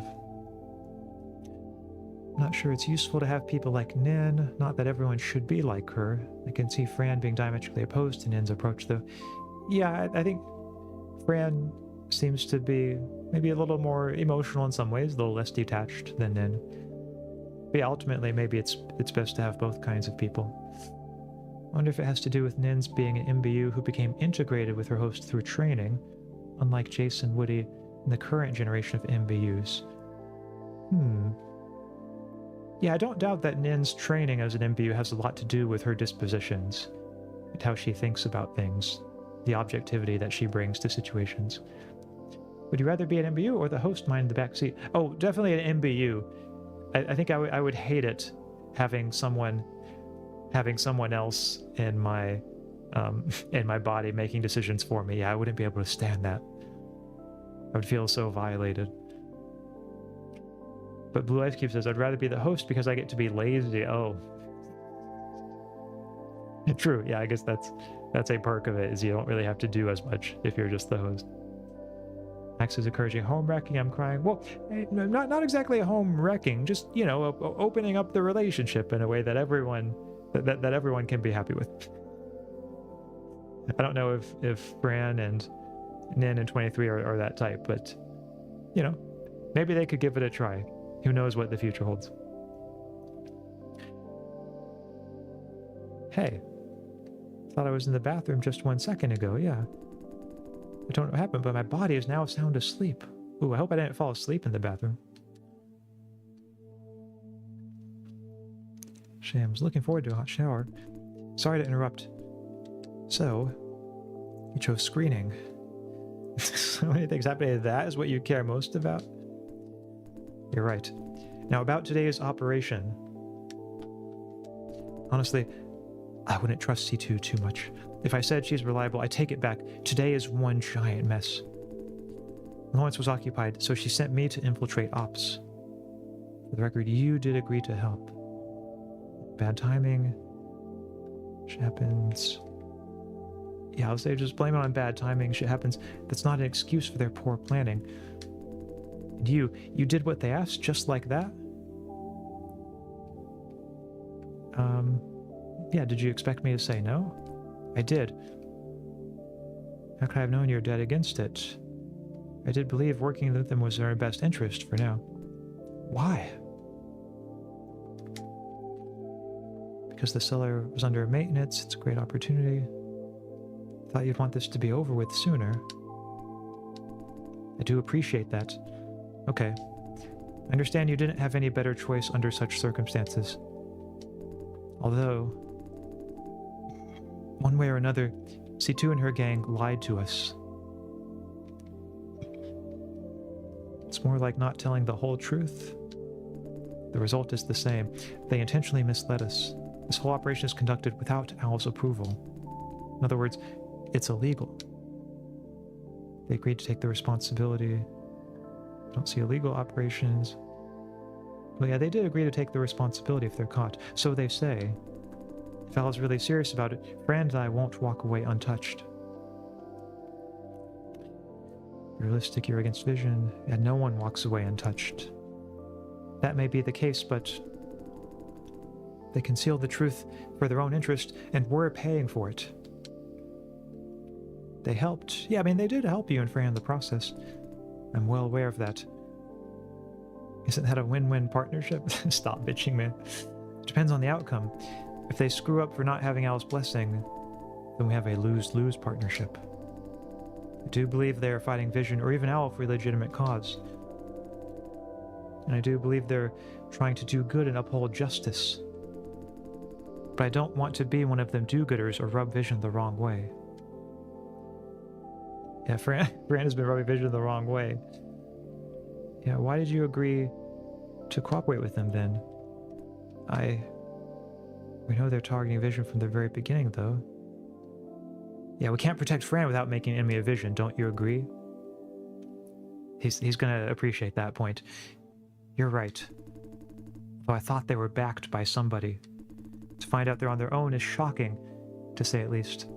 Say, we don't know if they really care about Fran and me. Man, I hate seeing the situation clearly and not being able to do anything about it. What do you say? Shall we continue to trust C2? Right, they may hurt us. I think for now we can. Yeah, we should. I don't think they're going to go against us. Yeah, we should. Right, you've been on their side all along. Don't you think they're just using us? Don't mind as long as you're side. I don't. She's genuinely trying to help us. Do you have a choice? Say, yeah, I think she's genuinely trying to help us. I'll trust you on that since you know her better. I've been only watching on the sidelines after all. Say, Fran seems to trust them. She's worried about their internal dynamics, though. I'm not worrying too much about that. What about you? She's, I mean, I think maybe she worries a little bit too much, but not to say that you shouldn't worry at all. She's worrying too much. Is that so? Speaking of Lawrence, you had quite a talk with him. Yeah, sort of. As before, I don't want you to be too involved when it comes to time to pick sides. Yeah, pick sides? What do you mean? I mean, making friends with Lawrence is generally okay, but do keep a minimum distance. If this team of theirs implodes someday, don't stand right next to it.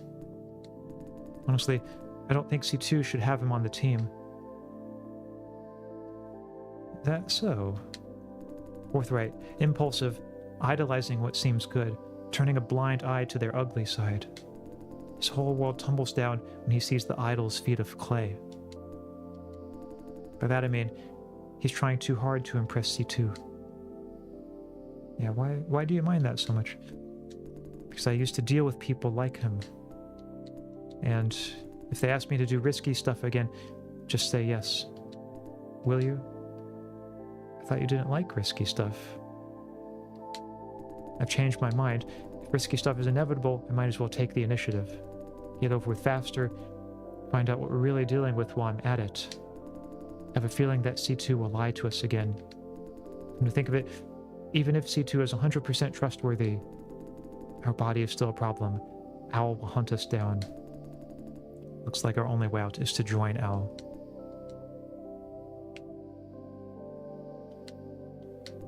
I was naive enough to believe that. we bust Shane Yan, we could call it a day. Then Unisu happened, followed by Owl, genetic engineering, the flop core. We're not dealing with one person or event. This is a whole interconnected, holistic mess. Yeah, what are you talking about? What Fran and I have seen is only a tiny part of it. This is a giant conspiracy that has been going on for a long time. C2 is not the first to discover it. She's just the first to stand up and do something about it. Don't we know that all along? Are you saying C2 is a good person? Can't say if she's good or bad yet, but she's got some balls for sure. Where would we be if she never showed up? Fran would be dead, and I couldn't do a thing about it. Wouldn't even know what's happening. And you're trying to say? These days I'm starting to see the true face of reality. The reality is that I never had any control over my own life. Genetically engineered from birth, hunted down by vision, cooperating with C2. I didn't have a choice in any of it. The most ironic part is, I don't even get to control my own body right now, because of you. I'm sorry, Jason. No, I'm not the kind who takes initiative in things. All I ever wanted is to be left alone, away from the world's and other people's problems. See nothing, hear nothing, do nothing. No matter how hard I try, they just won't leave me be. For every inch I give, they want 2 more. Now I've made up my mind. Fran has been right all along. I can't sit around and do nothing. Get my shit together, get a grip, take action. Don't just wait for things to happen. Doesn't that mean you're right? Well, so yeah, what's your plan? What's Jason? It sounds like he's turning over a new leaf here. I have no idea yet. The bottom line is, now I know I must have an actionable plan. Although I don't agree with C2. She was talking about lofty ideas. In a sense, she's like Fran. They're both idealists. They want to change the world, serve the greater good. I don't care about it so much. As I said, protect Fran, protect the way of life we have. This is all I ask for. I want to take back what is rightfully mine. Starting from my body, of course. So it's a good start, yeah. Yeah.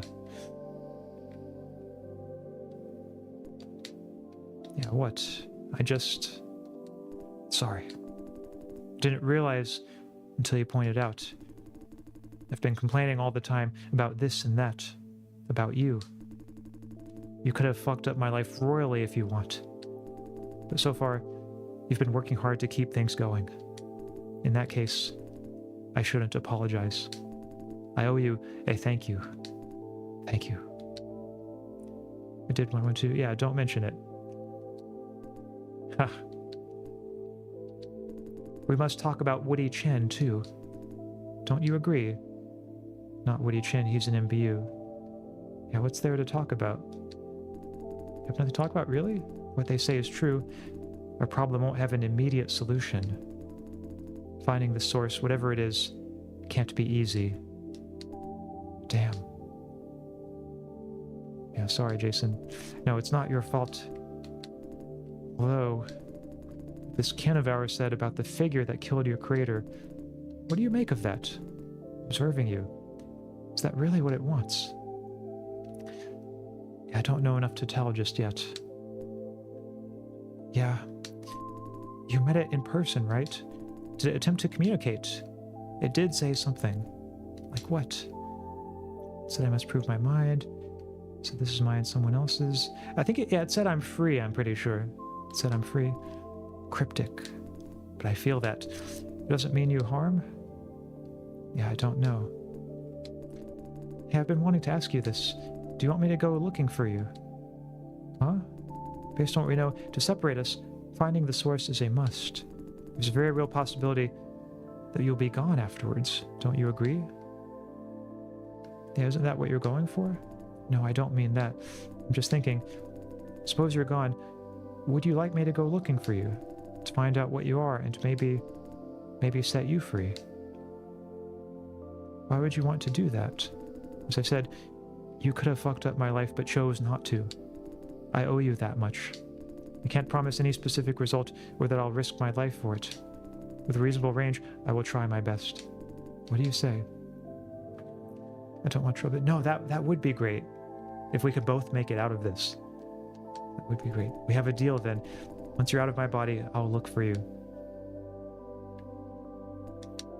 Yeah. Yeah, what's up? The body is about to wake up. Anything else before we go? Yes. Don't let Fran know that I'm possessed. Yeah, why? She must be scared knowing that I can be possessed. I don't want her to worry for me. I'll leave the rest to you. Not like you have any other option. I'll try my best. That's all I can do. Terrible insight. So that's the end of chapter 3, chat. I guess he did fall asleep in the bathroom. You're already dressed? Or maybe not. Maybe this is like the next morning and there's been a bit of a time skip that included him like sleeping in the bed and then, you know, getting dressed. Anyway, chat, I think probably going to end it there for today because now it's a good stopping point and we just finished a chapter, started a new day. But I do want to catch up on comments before heading out. Tia says, your quick response is interesting. I'm torn myself. And, oh, torn on like whether you'd rather be the host or the MBU. Because I was torn too and didn't want to dwell on it because I'd be forever stuck. Don't really want to steal someone's life though.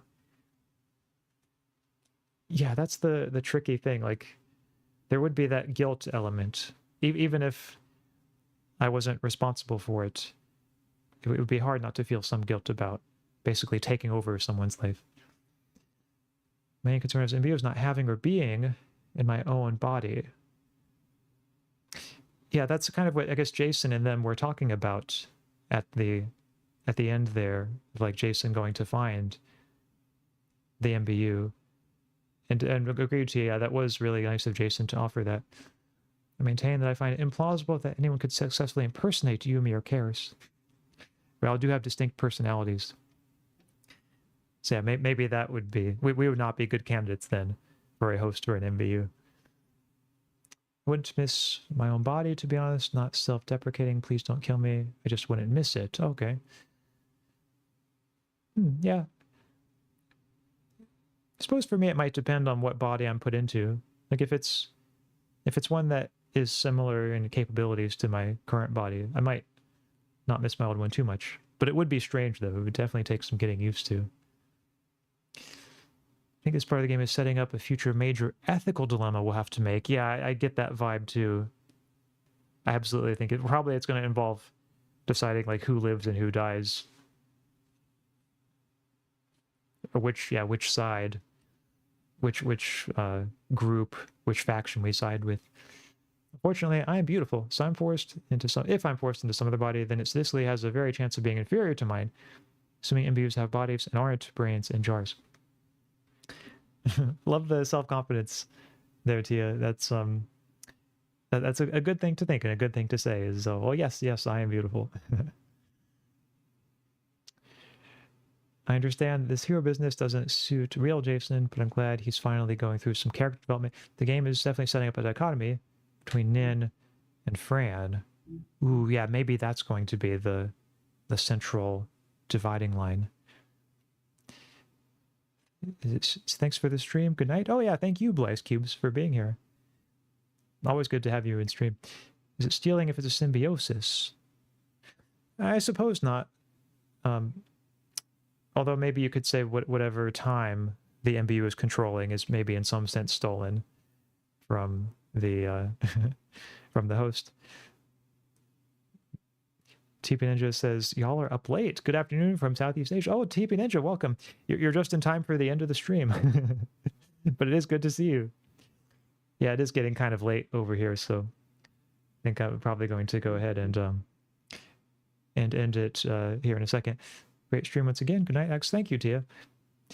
Yeah. So, chat, for anyone who is still here, I'm going to go to my ending screen in a second, and Tia recently gave me some useful information that apparently on my ending screen it can sometimes lag a bit more than other parts of the stream. If anyone is willing to stay just an extra minute or so to watch the ending screen, could you let me know in chat just like how badly it's lagging for you? Because that would be useful for me to know. I think there might be some OBS settings maybe that I need to change for that particular screen. It's a little hard to figure out because that screen only has one source playing, so I wouldn't normally think of it as a screen that would be prone to lag, but apparently there's an issue with it, and OBS can be really strange sometimes with issues like that. But just knowing how badly it's lagging for people would help me, I think, resolve it. But again, if you don't have time or don't want to, that's fine. But if you do, then that's something that would help me out. Anyway, I'll be playing this game more later this week. Probably not tomorrow, or maybe tomorrow, but possibly Wednesday. Maybe tomorrow, maybe Wednesday. We'll just have to see. I don't want to set it up in a certain schedule just yet, but hopefully I'll be able to finish the game sometime this week.